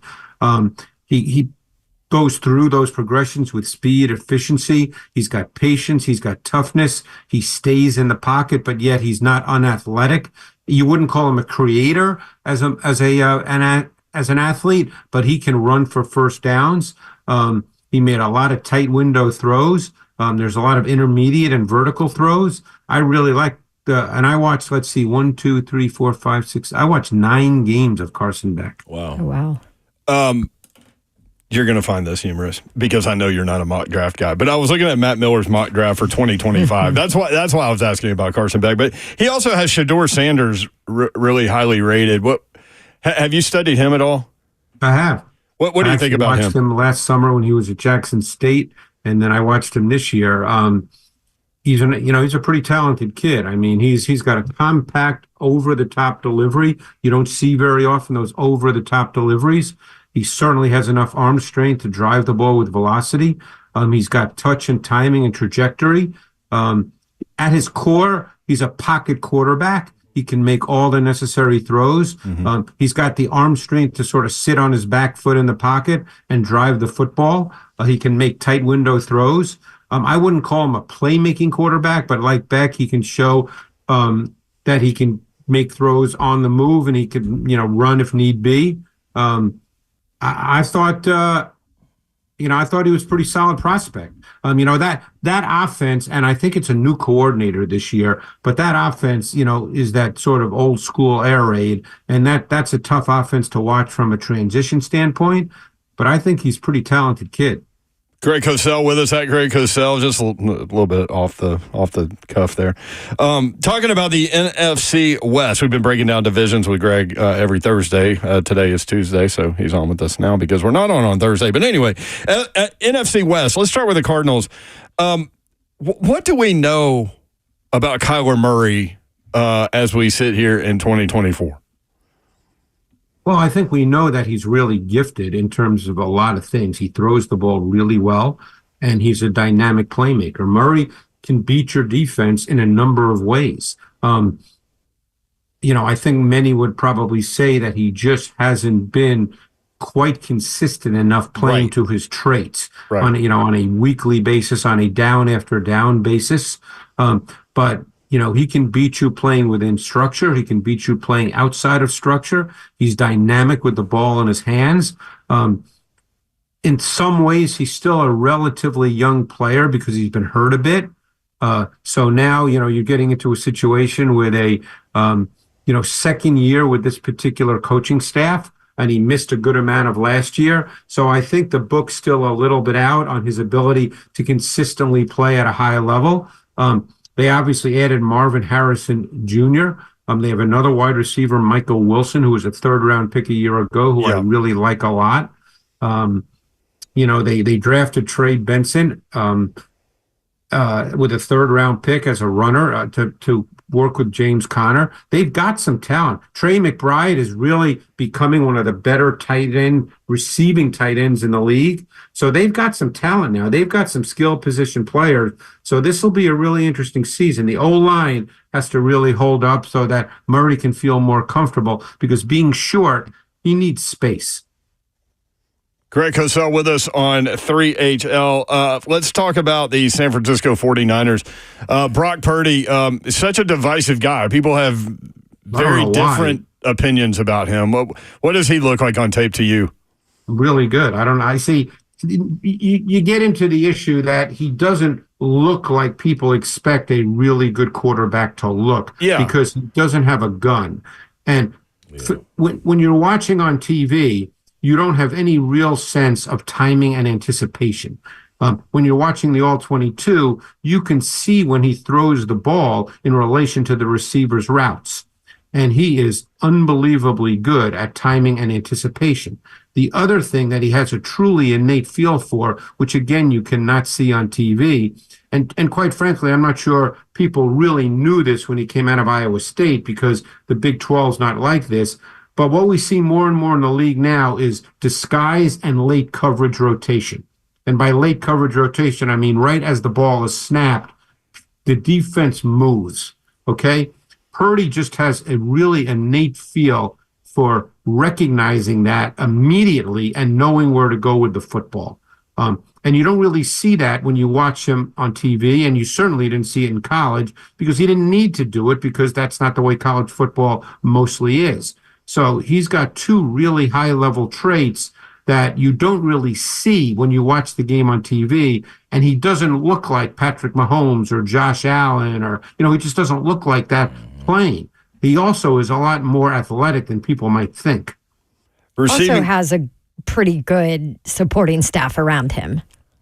Well, he's got a great look. Quarterbacks are always, contrary to what people believe, quarterbacks are always a function of a system because that's the way the position is coached. Mm-hmm. It's just that when a guy is theoretically so gifted in terms of athleticism, what do we think of when we think of Mahomes or Allen? We think of them making those special outside of structure plays. Mm-hmm. So people don't think of them immediately as, they're in a great system.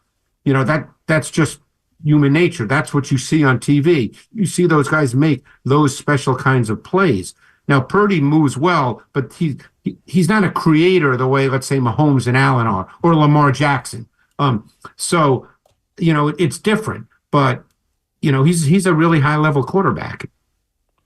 Cosell, when you got a guy like Sean McVay, he does a lot of creating for you, man. So when you're looking at the Rams, they started out the first half of the season a little sluggish, but on the back half of the season after the bye, what did they lose? Maybe one game? And what was it? What was it that they can carry over into this year? What is the addition?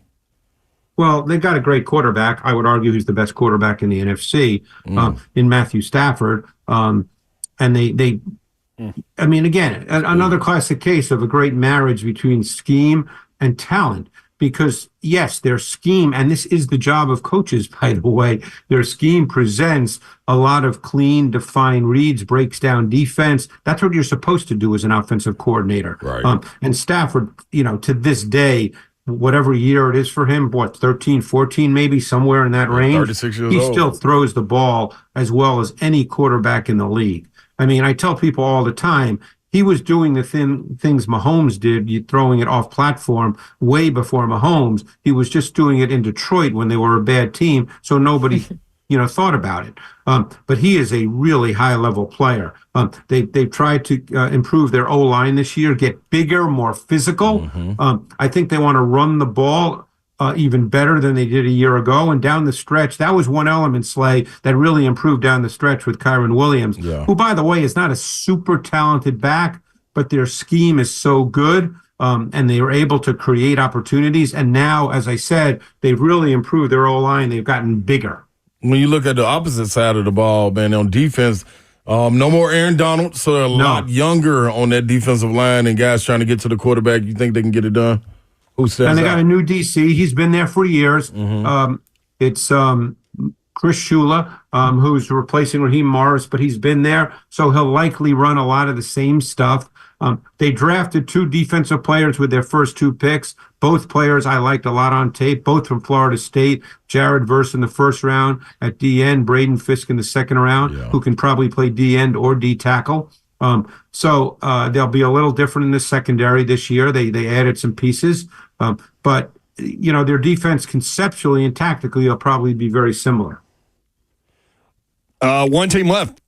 Seattle Seahawks. I know, and I forgot who it was for a second.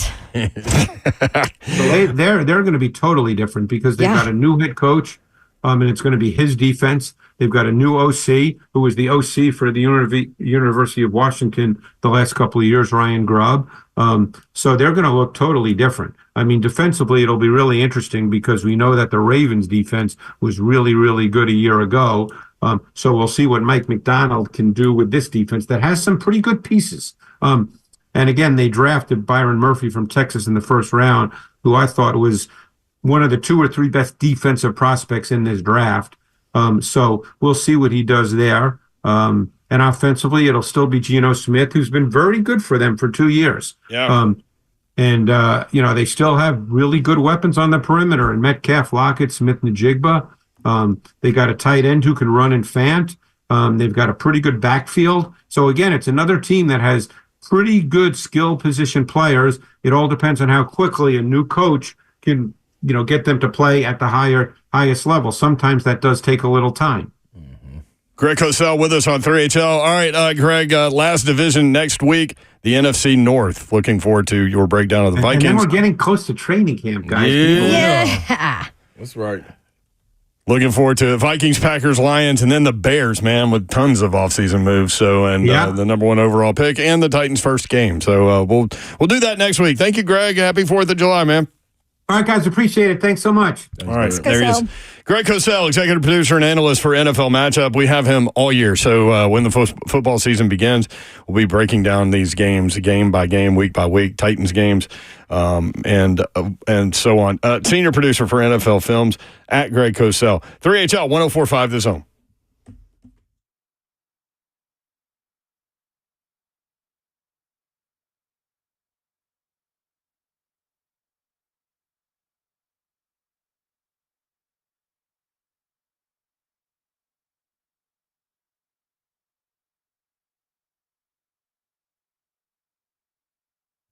What's happening? People, Ron Slay coming to you with holistic stem cell therapy, and I told you how great my knee felt and my shoulder as well. But not only for getting the stem cell therapy, I went back to make sure this hip was together, and I needed a little expedited therapy, if you will, and the results came back automatically. What I went and got with Kellum is a shot of their, I like to call secret sauce. That is, the nanoparticles and the other growth factors function by increasing the energy of output that the cells do, as well as improving cell communication. So the cells start talking like, hey, man, let's go get this information up out of here. And everybody gangs up on it. That's what it's about, man. Getting that information out of the body and your cells, that's what does it. It's your body. It's your solution. From autism to arthritis, everything can be helped with this. Your body. You need to call to get your consultation about you. 615-850-4415, KellumStemCellInstitute.com.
3HL 1045 The Zone. Brent Doherty, Don Davenport, Ron Slay.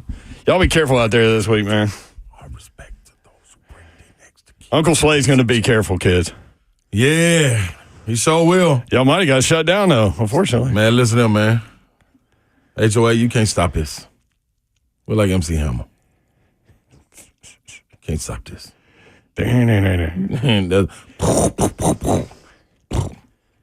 That's fireworks. Yeah, but if the HOA is against you and Ramon shooting off fireworks, then, I mean, what are you going to do? The rest of the neighborhood is with us. Power to the people. It's only one kind of person. That's usually how it goes. Yep. Just kind of hating. You guys and your HOAs, man. Hey, man. Listen. All for one for all. Remember Blaine telling the story that they were out there shooting off fireworks in the neighborhood, and it wasn't even on July 4th. That's different. And That's different. it was after, I don't know, 9 o'clock or something. Oh, I'd have raised all kinds of hell. So guy comes up the driveway. I think Blaine was just there, like his friend was doing it or whatever. Anyway, guy comes up the driveway, spraying Snedeker.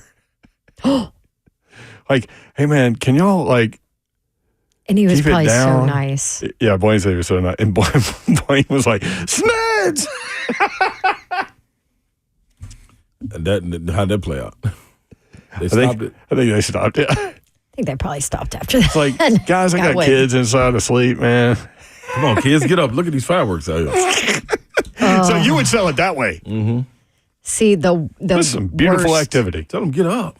was when I was on that morning show Oh, yeah. because, like, I had to wake up at 2 a.m. I can kind of understand that. Wait, I mean, wait. Did you really open- wake up at 2 a.m.? Yeah. You did? I didn't have a choice. We went on air at 4. You were supposed to be there at 3, though. I heard stories. Oh, towards the end, I was rolling in about 3:55. No makeup on.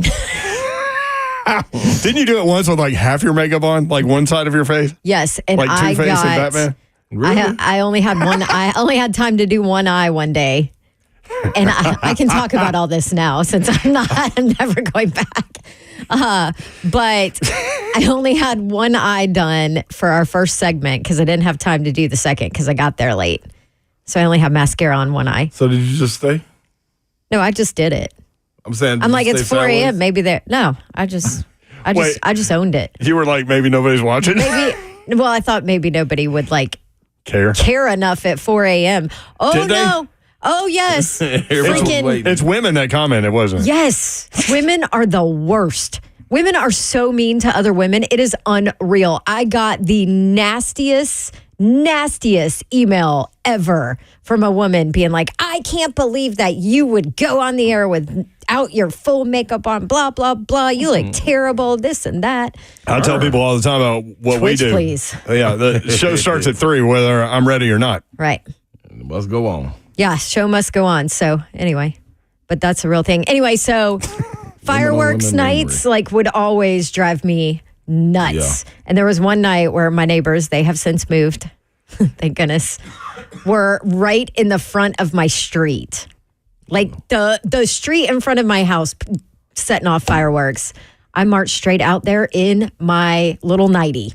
Wow, baby. In my pajamas, in my little nightie, just raising hell. Glass of wine in hand. Oh no, I was asleep. Oh, Oh yeah. She was out. I'm pretty sure those neighbors were like, that woman is psycho. Here we go. She's not right. So, yeah. So anybody that hates it and has to work the next day early, I feel your pain. well, so when Slade started with us, you went on and on about you and Ramon, and you're going to shoot all fireworks, and it's this Yeah. big thing, and all this stuff. It and is. Davenport was like, I'm really worried about this. Y'all shouldn't do this, blah, blah, blah. Next thing we know, we see a video of Slade getting shot in the knee with was it a bottle rocket or a Roman That candle? was a Roman candle. Roman candle. Popped me right in the knee. Ooh, it hurt. Like, yeah. You're lucky That's what to it sounded blow your like. leg I up. know it was close range, too, about 4 or 5 feet away. Yeah. It's like, hey. It put you down? Nah, I was out. Well, he was probably fried. Yeah. I didn't want to say it, but yeah. I'll say it. Oh, yeah, you never say it. I never do that. not supposed to operate machinery, Fred. So all of this, to say, although you weren't operating, you were just in the line of fire. Yeah, absolutely right. Yeah, you were dodging. Yeah. I was just celebrating at that time. You need to have some of these dodgeball I probably can exercises. I'm going to send it to y'all. I'll throw a wrench at you. If you can, I don't want to do that. Yeah. But seriously. If you can dodge a wrench, you can dodge a ball or a Roman candle. Be safe. Yeah, everybody Be careful. Safe. Let the adults do it. Don't let the young kids do it. Like, who shot you? Yeah. Be safe. This was a kid that shot me, though. I know. Yeah. Yeah. So don't let the adults should kids do it. Yeah, y'all kids be cool. Always trying to be involved. Harold said, "What about the military guys with PTSD? That's a real thing. Real thing. Yes. Mm-hmm. I quiet down for them. Be everybody else considerate as you can. Yeah. Doesn't it always rain on the 4th of July? It seems like feels like it, doesn't it? And then it always clears up in time for the fireworks downtown.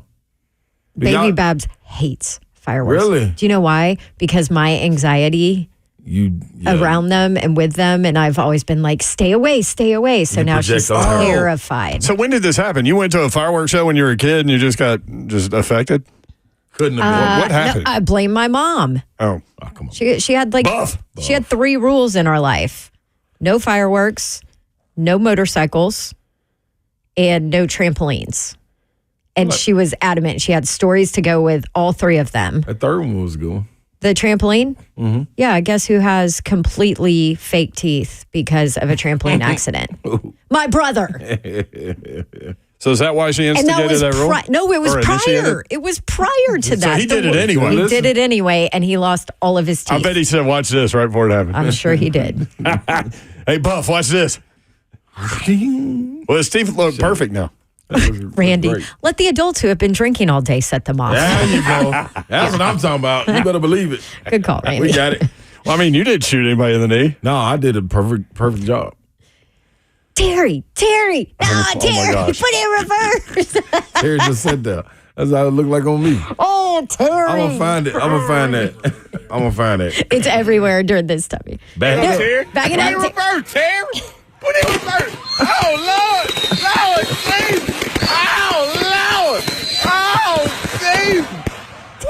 What you doing, Terry?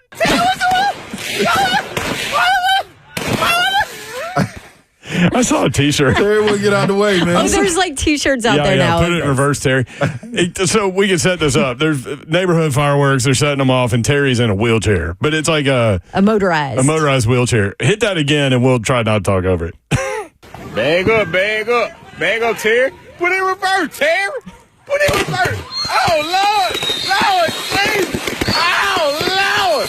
Oh, Steve. What you doing, Terry?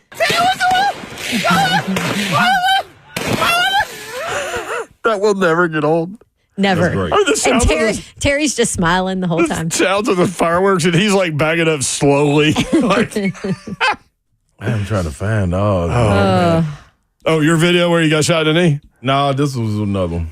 Oh, geez. Anyway, so all that to say, please be safe. Please be safe. All right, 5 o'clock hour coming up. 615-737-1045. BetOnline put out NFL quarterback statistical projections, over-unders on yardage totals, touchdown passes, interceptions. I've got the AFC South for you next. I can't wait for this. 1045 The Zone.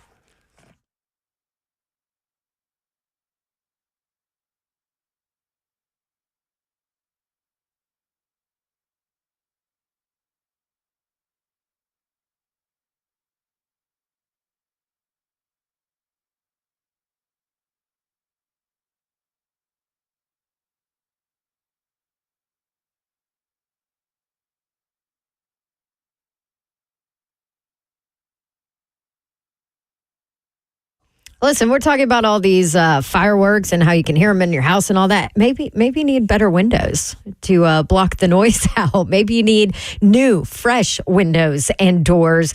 You need to call Pella Windows and Doors of Nashville. They're the best. They have an amazing showroom, too. Maybe you just want to stop by, see them, look at everything they have. It is fascinating. They can pull windows out of the wall and doors out of the wall and show you, push them back, figure out what you really like and what will be perfect perfect for your home. And there's always smiling faces there to help you. Pella Windows and Doors of Nashville's showroom is in Franklin, 277 Mallory Station Road in Franklin, and it is awesome. Now, here's the deal with windows and doors. You always hear how expensive they are, but you might be surprised to learn how affordable these replacement windows are from Pella Windows and Doors, and they make it even more affordable with the deals they have for you, including 50% off qualifying installations and no money down, no interest, no payments for 12 full months. So you can take a year to go ahead and pay those windows and doors off. It's nice. 615-249-1910. Easy to schedule your free consultation. Check out that limited time special offer I mentioned at PellaNashville.com.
And good evening from the 104.5 The Zone Studios. I'm Joe Hunk. If you're a Preds fan, you're excited about the regular season.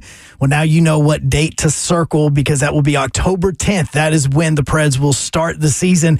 And this year, they're going to be doing it at home against the Dallas Stars. Tickets are going to go on sale August 28th. Congratulations to VFL Chase Dolander as he is heading to Arlington to pitch in the All-Star Futures game, which takes place as part of All-Star Week for Major League Baseball. And Jace Lavalette hinted at potentially leaving Texas A&M, but earlier today dropped a video and said that he will indeed return to College Station to be an Aggie in 2025. For all your foundation repair waterproofing needs, you need to visit USSTN.com. Breaking news at once on your home for the Vols, the flagship station for your Tennessee Titans, as well as home to 3HL. This is 104.5 The Zone.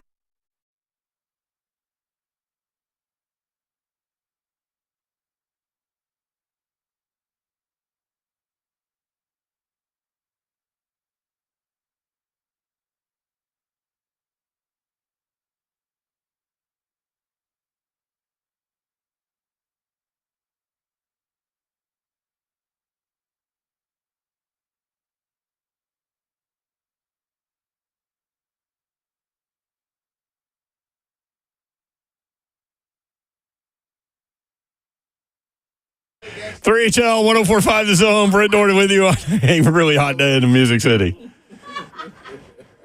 See Wiz in the studio. See Wiz. Check him out on 92Q. And He's the best. he's the DJ for Slay's reception. And Davenport said, "Can you please play some 90s white girl rap?" I may or may not have requested that word for word to him, to which he looked at me like I was insane. What is that? But you also know what it is. So it's two I'm different like, things. like Nelly or... He's like, no. So somebody can sing and dance to. No. That's all right. Babsy Davenport is here. What up? What up, Babsy? 104.5 The Zone AI on the T-Dot Smartway map. We can't Here's do the an AI meteor at 5 approaching o'clock at downtown night. Nashville. No, wait. Scratch that. can't No need to everybody. check for weather alerts. This appears to You be a just got bad zapped. tornado. She's coming in hot. It's been a while since somebody's Entering got the zapped. studio in Hey, 3, I 2, found the videos, y'all. Come on, Davenport. Let's go. Happy Fireworks. Tuesday, people. What, where you got shot in the knee? I'm gonna listen to it during the break though. I showed the video of. I'm going to tell you that's not airworthy. You don't think so? No. There's no way in heck. Oh, you're just going to listen away from the microphone. So I pulled up the Put It in Reverse Terry video, and I showed Van, who does the building cleaning, and he doesn't speak a whole lot of English. And he is so funny. He's always smiling. Yep. And I go, Van, you got to see this video.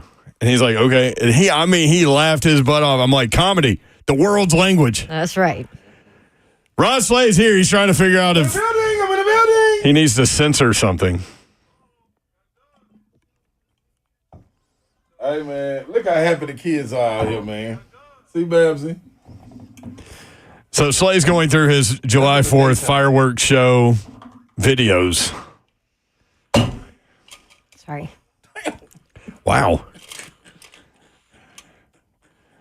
You're getting her going, man.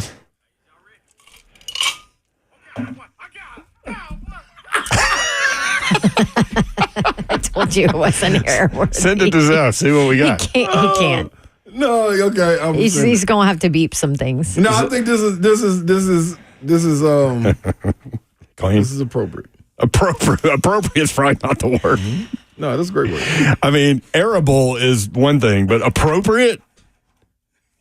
Ramon's on at 5:20. We can play yeah, it to lead into him. Yeah. There you go. Google, nobody's talking to you. I hate when they do that. Google just takes over your phone? Yeah, like, what are you doing? Nobody says your name. It doesn't happen on iPhones. It's only your phone. Yeah, all y'all gotta do is say Siri. Hey, Hey, Siri, I want to hear. go to McDonald's. Everybody call out to go to McDonald's. That is mean. Don't do that. Okay, I'm sorry, y'all. That's like saying the ALEXA. Don't do it. Alexa, play 3HL. That one's okay. You can do that one. Bet Online put out NFL. Did we get everything done? Slay Dog, Don, executive producer of 3HL is F. And who are you? What's up? I'm merely Brent Doherty. Yeah. Oh, no, you're the mayor. No. Did y'all see that the United States lost in soccer last night? They're talking about firing the coach. Yep, that's me. Bet online about that too. Yeah, really upset. Bet on soccer guy. When soccer guy gets upset. Whew. Like, is Will Bowling okay? Anybody check on him? Oh, No, I think him and Pan. I think Pan is upset too. Pan's upset. I think we need to be more worried about the fact that the U.S. has lost in football to two countries they should not lose in football to. They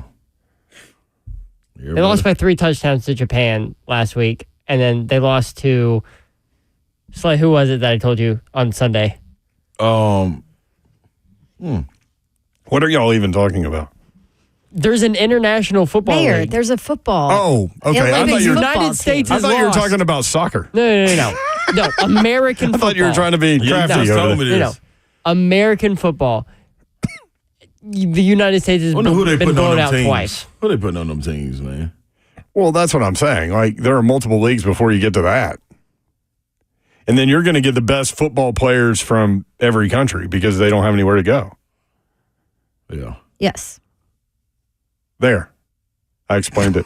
Still shouldn't lose in our own Right. sport. Yeah, but that's why nobody's talking about it. You don't have any of your. I mean, what's the big deal? Yeah. You Okay. want this? Austria. That was the Yeah, other thing. Austria, yeah. Yeah, I shouldn't lose Austria in anything. Dang, Mayor. Austria just catching strays on 3HL I just today. thought about World War II, and I don't. Screw those guys. Anyway, Bet Online put out. You want this? This is exactly what I want. You want to keep talking about Austrian football? No, thank you. Not even Australian rules football. Austrian. No, Austria. Slady, okay? Yeah. Really wish I had a box of fireworks you could shoot. There's our division stream. We are punch drunk and happy. Bet Online put out NFL quarterback statistical projections. So in betting terms, these are over-unders for yardage, passing touchdowns, interceptions, in some cases, rushing yardage. This is going to be hate, but let's go. Okay. Let's start with Texans quarterback C.J. Stroud. Okay. Over under passing yardage for C.J. Stroud, 4,150 and a half passing yards. Under 4,150. Yep. For Stroud? Yep. Okay. I mean, everybody 4,000 is a huge benchmark. That's a big number, but at the same time, man, like, I understand the OC, get it done, analytic guy, but, dog, D'Amico likes to control the ball and run the rock. Like, I just can't see them just airing that ball out. Like, last year they had to. Yeah. You didn't really know what you had. You know what you got this year. 27 and a half passing touchdowns. What did he have last year? That's a good question. 23. You got it? Only 5 picks, yep. So interceptions number is 10 and a half interceptions. I'll go right around. Ooh. So does thing something different? Does this tell you that the thought is that the league will catch up a little bit? It has to even out because if it doesn't, I mean, he's on his way to MVP type stuff. Yeah, like I mean, I ain't saying it can't happen, but darn, what were they? A 5-win team? And before like that, this quickly turning it around into that kind of discussion. Yeah, that is a hell of a turnaround. Where do you want to go next? Let's go. I'll answer my own question. Jacksonville quarterback Trevor Lawrence. Mayor, where do you want to go next? Thanks, Mayor. I'll go Trevor Lawrence. Okay. Jacksonville quarterback. 3,800 and a half passing yards. Why the half? I don't know who all he has as receivers. Well, Calvin really gone. So it's got to go. You need the half because you got to make that choice on 3,800. Yeah. Hey, every yard matters. Yeah. In sports gambling. Right, Slay? Mm-hmm. But on that number, the half is funny to me. Trust me, I know. Mm-hmm. My pockets do too. 21 and a half passing touchdowns. So his numbers are pretty significantly off of C.J. Stroud's. Yeah, and the Saints had 21 touchdowns last year. His receivers are He had Gabe Davis. Yeah, 21 last year, 25 the year before. Yeah. Oh, right. They got Gabe Davis from Buffalo, Christian Kirk, and then Brian Thomas Jr. That's good. I'm going to go. What was the interception number for him? Haven't gotten there. 12 and a half. 14 last year. And 8 the year before. I'm going to go under. So- I'm going to go under that one. I think I would go under all of those. This brings me back to my question. Have we seen the ceiling for Trevor Lawrence? I know he was banged up last year, but I really wonder about that. And then you see these like marginal sort of, I mean, good, not great numbers that Vegas sees going in, trying to get you to bet. Yeah, I feel you. I feel He's like also having a baby in a couple of months. Ooh. He is, or his wife is? I mean, his wife is, but they are. It's a they thing, Mayor. They think. I'm gonna say they want to protect Him and his him. wife's hair is the same length. Oh, Wow. yeah. I saw that picture. Yep. Mm-hmm. Uh-huh. Yep. They go. See, I'm sure they're going to make pretty babies. I'm gonna say they want to protect him, and they're gonna run the ball. ETN and Tank Bigsby. You love Bigsby. I do. We met him at Media Days. Hell yeah, I love Bigsby. Y'all bonded over Life. life, yeah. Yep. Childhood. Mm-hmm. I would go under on all that, even though if you look at his last 2 years, he's been over 4,000 Yeah. yards passing. Yep. Aren't all babies pretty? So I don't know why. No. No. And anyone that tells you that is lying. Yeah, but are you ever going to tell somebody that? No, never. I almost it's did true. one time. You did? Oh, I said almost did. I caught myself. What were you going to say? Damn, that baby's ugly. No. I was gonna say this is messed up. I Was it young, family? Kinda. I was young and man, like just wow. I almost told man, hey man, what's wrong with your baby head? Cause they had like a big head. Slay. I caught You myself. cannot say I that. caught myself. I'm glad you refrained. I was inebriated a little bit. Jael asked who the Jags' first round pick was. It's Brian Thomas, Brian Thomas, LSU. which will help them. Will Levis, Titans quarterback, Yes. 3,400 and a half a yard. Just for you guys. I'm going over. I'm going over too. 19 and a half passing touchdowns, Over. Over. 12 and a half interceptions. Over. Over. I am too.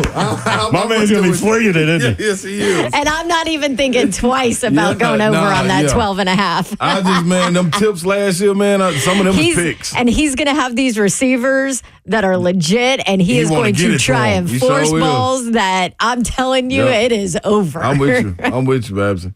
Anthony Richardson, last one. Colts quarterback, 3,200 and a half passing yards. Less than Levis. 17 and a half passing touchdowns, 12 and a half interceptions. I have no idea. Over under on. rushing yardage, 525 and a half. I'll go over. I'll go over on I'll Red. go over that, yeah. But this is, the jury's still out on him. I just There's don't know. not a lot of confidence in Anthony Richardson from Vegas. I mean, 17 touchdowns, 12 interceptions. For what national media is spewing about him, That's why I it's like looking at this. surprising that those numbers That's why I like looking are at what this. they are. Yeah. Yep, exactly. All right, when we come back, Big Savagery, Ramon Foster next, 3 at 1045 The Zone.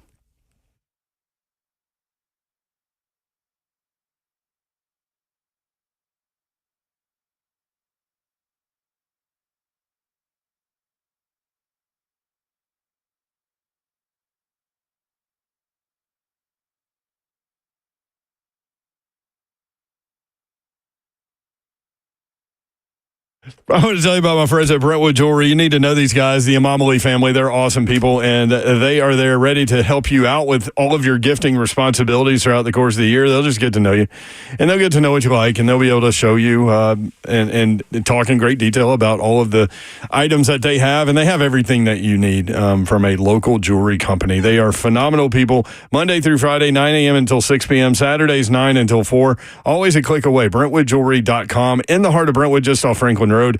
Brentwood Jewelry here to help you pop that question. Let them help you take the stress out of selecting the perfect engagement ring. They can help you find a beautiful ring in your ideal budget. Browse their incredible selection of one-of-a-kind rings, or talk with their custom design specialist to create a stunning ring as remarkable as your loved one. Maybe you have a family heirloom that's precious to you. Maybe it's not a style or a piece that you would wear today. It's hard to let someone take that priceless heirloom and transform it into something that you can wear every day. But Brentwood Jewelry is known for creating customized pieces. They can transform and create a personalized piece that is unique as the person who left you the keepsake. They do a phenomenal job with that. 7012 Church Street in the heart of Brentwood, just off Franklin Road. Exceptional style, exceptional deals every day for more than 50 years. Visit BrentwoodJewelry.com.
So many people trust Two Rivers Ford. Football players, working moms, business owners. Why? Because Two Rivers Ford has been doing business with integrity for decades. Two Rivers Ford, the South's most trusted Ford dealer.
Like that wick. Like, is y'all ready? Oh, I hear it sparking. I got it, boy. I got it. Yeah, boy.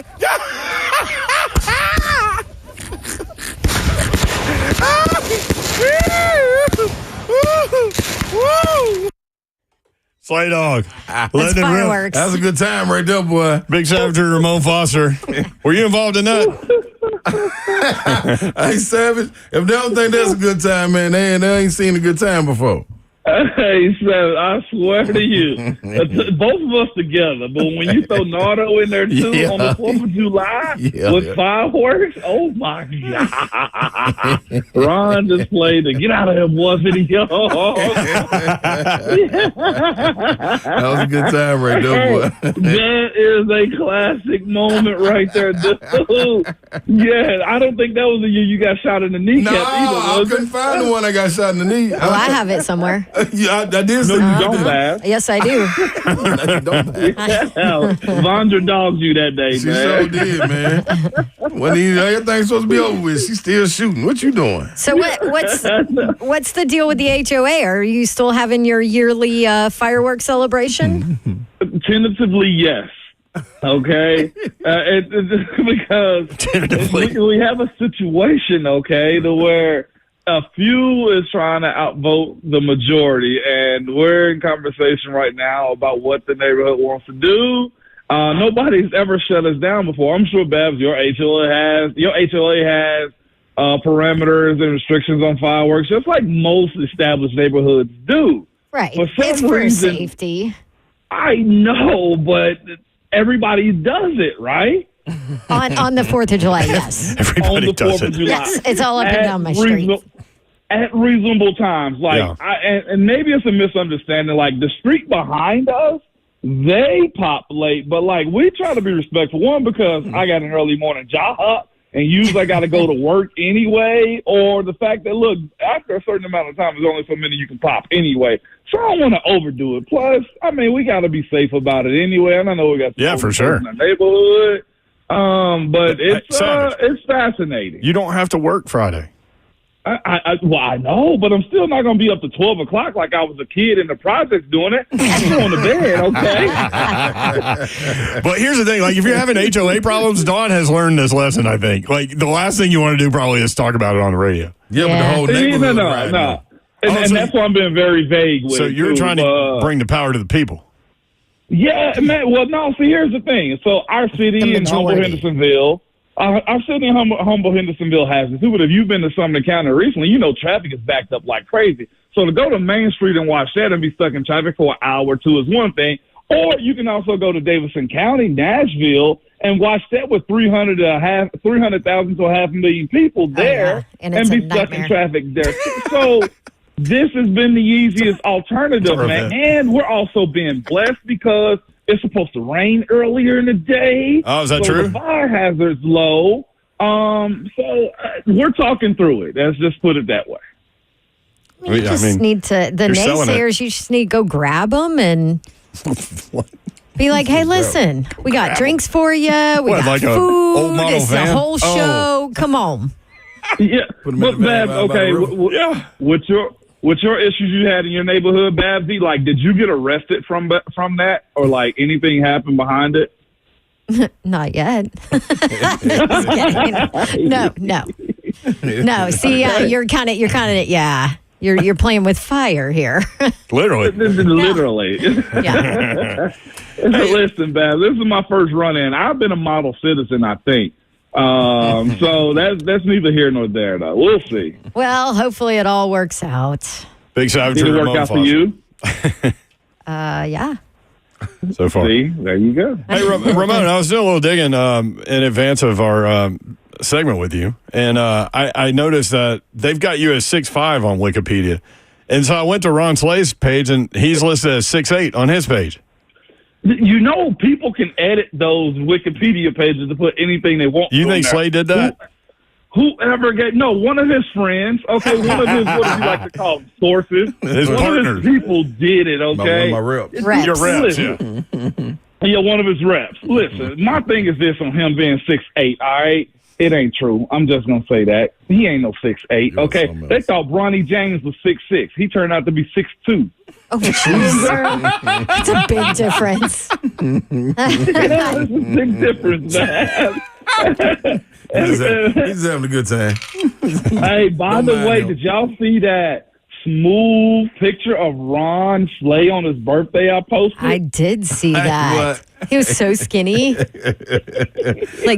the suspenders and everything. skinny. I think we probably bought that little set right there from Sam's that Burt's that used to be down here downtown before we went. My Uncle Maurice and us before we went down to Easton and Covington, man. I remember that. I remember that so clear. So clear. Hey, what did you wear? Me, man, question. I probably had on a red, white, and blue outfit if it was the 4th of July. If not, my grandmama used to get my suits from the Husky section, okay, at Sears. So I couldn't rock the suspenders like Ron did. I was wearing a Husky suit from the Sears department. Boy, you just brought back some painful memories, man. Because, man, when I was like in middle school or something, my mom would take me into the Husky section, and I'm like looking around the whole time, like, is somebody gonna see me in here? Because if somebody from school sees me in the Husky section, it's on. Oh, they don't call it Husky anymore. It's big and tall now. No, it's big nice and little tall. word for it. Yep. What I will say is, man, the Husky section, like, I didn't know anything about it at the time. Heck, it was just cool. And Ron and I have a big family, tall and big people in general. Yeah, I wasn't they tall, made but I was us being, they made us being tall normal. Yeah. So it wasn't like an issue of like, oh yeah, I always knew I was a big kid and stuff like that. That's why I just waited until I got to middle school to punish them little small kids. Yeah, you can't run now, can't you? Bully. I came across something today that I didn't know that this was going on, but Vanderbilt apparently is going to do something that you were involved with, unfortunately, at Tennessee. And so their offensive line is going to switch to just strong side all the time, meaning there won't be a right tackle, left tackle. So based on where the ball is on the field, they'll flip the strong side people to the strong side of the field and the weak side of the weak side. Man, I was so against that at Tennessee, and I know you lived it. I just watched it, but what do you think about it? Like, what is Clark Lee doing? What do you think about this?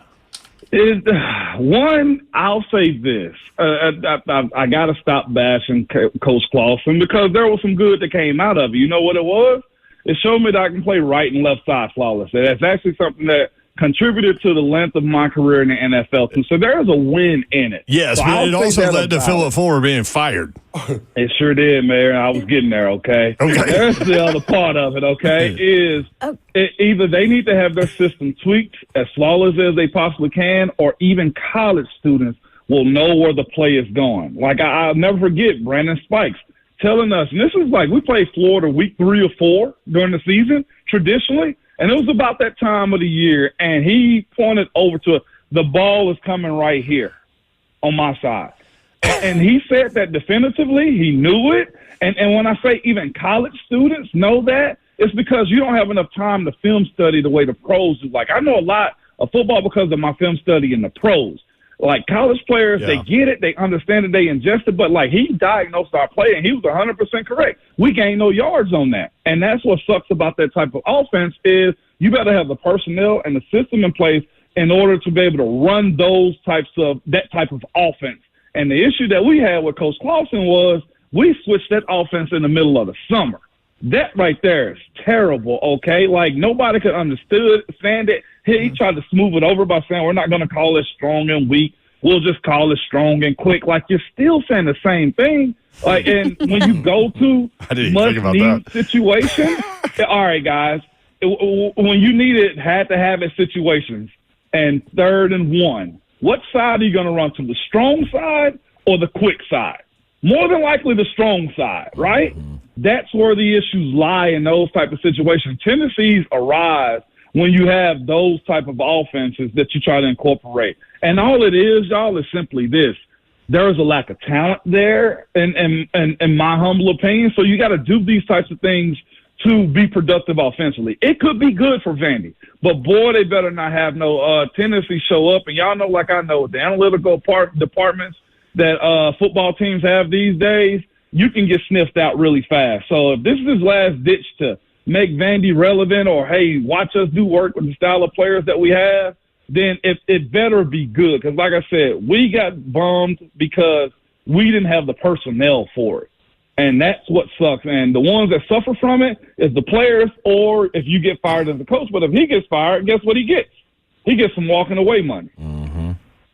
So let me ask you this. What is the benefit of that if you are outmatched? Like, there's also talk of an option offense for Vanderbilt. Like, what is the benefit of working in this way if you are outmatched size-wise in your conference? Does that make sense? You can catch people off guard by making them think about what you're going to do. Okay. But here's the issue is whenever they catch up to what you're doing, if they know at between 2nd and 5 to 7 or 2nd and 8 yards to go, you run these plays because that's what you're capable of and what you've shown us. And for the last 4 weeks, then you have to do it. Well, and you make guys specialize in certain runs also. They're not calling it strong and weak because it's balanced. They're calling it strong and weak because that guy is good at this and this guy is good at that. And if we're switching sides based on the hashes, that complicates things for those players. If you ask them if you're asking the strong side to do what the quick side does. Like the way we did it, our quick side did more pulling. So if we were to the field, that side was more likely to pin and pull as opposed to the short side of the field, which would be inside zone tendencies. That's the differences right there. And I know it probably sound like I'm talking Chinese or something. No. It makes sense. You really box your talent in when you make them do 4 plays instead of having the entire offensive line, because it's going to affect them mostly, and the entire offensive line doing what both sides do. We would run, so a regular offense will run 24 zone and 25 zone. And a regular offense will run 37 counter, 36 counter. Mm-hmm. Those are the things that happen in regular offenses. You cut that playbook in half when you ask those guys to specialize in a couple of plays like that. That's the biggest issue, Babs, that you're going to run into. But to your point again, the advantage is you get guys that if it works, they'll specialize in doing certain plays very, very well. But it does box you in as it pertains to how you can scheme up the entirety of the game. Unless the system has changed, and I think even Coach Clausen has somewhat gotten away from flopping sides, then the way games I've worked, they don't do that. You see what I'm saying? And yeah. I think Bobby Petrino did it whenever he was at Louisville and they went to the Orange Bowl. He didn't take that to Atlanta. Well, he wasn't there in Atlanta for much long. But he didn't take that to Arkansas. He didn't take that to any other places that he's been. The coaches that do that either are trying to catch people out by surprise or they're in a situation where it's their last ditch. And all of it, though, Babs, you have to have the personnel for it, simply put. Well, big sides here, Ramon Foster. So it's almost easier to simplify things if you're working with a little bit of lack of talent to try to. It's like doing the wishbone or the option in high school, right? It's those the wing T style of offenses. Now, I ain't saying that's what they should be doing because they're in the SEC, but I'll also acknowledge that Georgia Tech did the wishbone for a very long time and didn't signal in plays. But you also got to ask yourself, too, like, look at their personnel and their restrictions as far as recruiting, right? Like, Georgia Tech is a very high educational institution also. So the athletes that they were bringing in, one had to have high GPAs, I'm sure, to get in, the same as Vanderbilt. So you adjust to what your talent is allowed. I will say I think Clark Lee's done well this recruiting cycle on getting a couple 4-stars to commit to him and stuff like that. But it does, in today's football game, football world, you better be able to score points and be productive offensively. And I think it's somewhat smart of them to be able to move to this. But I would tell you, don't be predictable because I played in it. And it was very predictable, y'all. Yeah. Especially now as you mentioned, with the analytics world, like everybody's going to be on all of the stuff you just talked about, like quickly, Quickly. Yeah. Like think about how people are trying to break down what the Vols are doing with the tempo. There's going to be somebody that's going to catch you flipping sides or the miscommunication of being on the road in the SEC. That's going to give you a little bit of a headache. So if they're just now incorporating this, boy, they better work expeditiously to make sure that everybody understands what they got when, so much so that the players need to somewhat know the entire playbook. But, again, you may be only asking those guys to do 4 plays in the matter of a game, or it just the predictability of it. And I hate it because offensive linemen get bad shit. You guys suck. When essentially it may just be bad play calling, a bad situation that you're putting those guys in. They're the only ones I think that are affected by it more than anybody. The O-line and the tight ends, because you're getting me right. I hate that offense. I just do. Glad we could do this for you at the end of the day. Ramon Cam and Will, weekday morning 6 to 10. Ramon Foster, Big Savagery at Ramon Foster. Love you, brother. Love y'all too, man. Y'all be good. All right. Vanderbilt's got 2 transfer quarterbacks that are coming in and a new offensive coordinator. Tell you about them when we come back. 615-737-1045.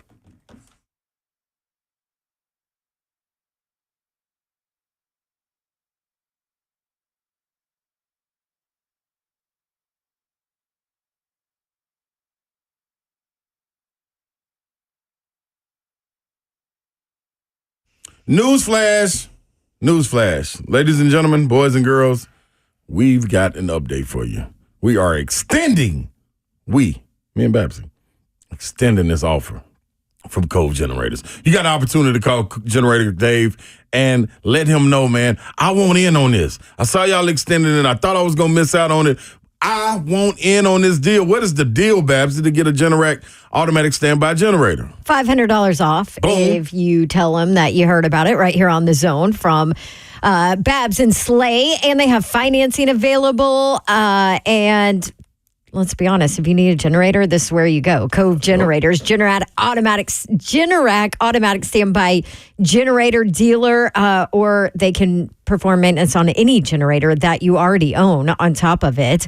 What do you need to do? Just call them, 931-559-3311, or it's easy to never lose power again and just go visit them online. That's Cove, C-O-V-E, covegenerators.com. And stay connected through it all.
3HL 104.5 The Zone, Brent Doherty, Don Davenport, Ron Slay.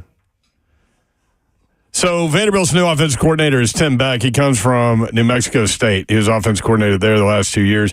Vandy's got 2 transfer quarterbacks. Nate Johnson comes in from Utah. And Diego Pavia, is that how you say it? That's how you say it. Yeah, you've been around him, right? Yeah, I did his opening game last year with Jerry Kill was his head coach back then, New Mexico State. That was week 0, I think. I worked that game. What a name for a coach. Jerry Kill. Yeah. He's the best.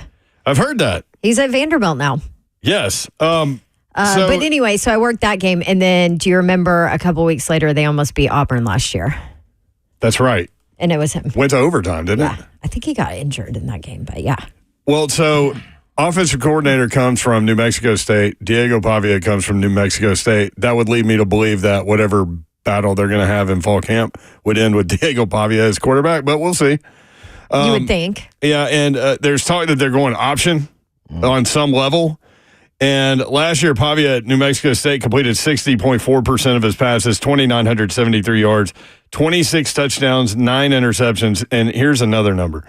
He ran the ball for 928 yards, almost 1,000 yards rushing from this guy. You get them wheels to rolling. With 7 touchdowns. They were hold on, let me think about that. I love it when you push the pause button. I wanted to say they were a much better team when they had an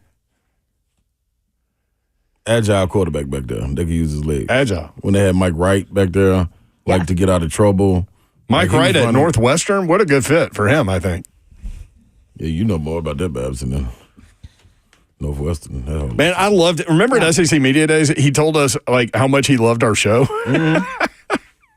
He's the best. I still talk to him. Yeah, he's great. You do? Yeah, he's awesome. He went to Mississippi Such a State. good When I went kid. down to Mississippi State, remember? Yeah, Oh, he did? such a good kid. Hope it works out for him. But, yeah, Vanderbilt opens with Virginia Tech at home. They're a 13.5-point underdog in that game. Then Alcorn State at Georgia State. Need to pick up 2 there. Georgia State ain't no pushover, though. I think Will Not Healy anymore. is now at Georgia State. Is he? I think so. Yo. He's bouncing around. At Missouri, speaking of. Which is not the Missouri that you got used to 5 years ago. So Drink has them going. remember I was reading through Matt Miller's mock draft 2025 a little bit, and number 8 draft pick, like the way early mock draft for 2025. But so I just use it to see, like, who do these guys think are the dudes in college football, right? To who to watch this year. Yeah, wide receiver, number 8 to the Panthers, Luther Burden, the 3rd at Missouri. Dog. Yeah. Dog. Even as a decoy, he was a dog. Decoy dog. Yeah. They ran all over Tennessee last year, boy. Because he was hurt in that game, but he was still out there. Yeah. Then they play Alabama at home at Kentucky. Ball State, Fighting Blaine Bishops. Okay. Texas, here. Oof. By the way, Texas has 2.5? another receiver. I thought you 2.5 points. Oh, no. What's that Season. spread? What's that spread? I haven't seen that. Like a lot of the What you opening think, though? lines, I would say Texas here would be 24. 25.5, something like that. Yeah. 30. On the road. Doesn't matter. So all those wide receivers they lost to the NFL, they've got another one that is projected as a first-round pick next year, Isaiah Bond, Texas wide receiver. At Auburn. What? Why are you looking at me like that? What do you think? Lost. Auburn wins. I'm telling you, Auburn's back. That was like, how dare you even ask me that question? Wait, what? I can't believe you're asking that. That's how I know we getting close to the season. That's what I'm looking for. Yeah, Auburn's back. Did she just say Auburn's back? Clip that, Zelf.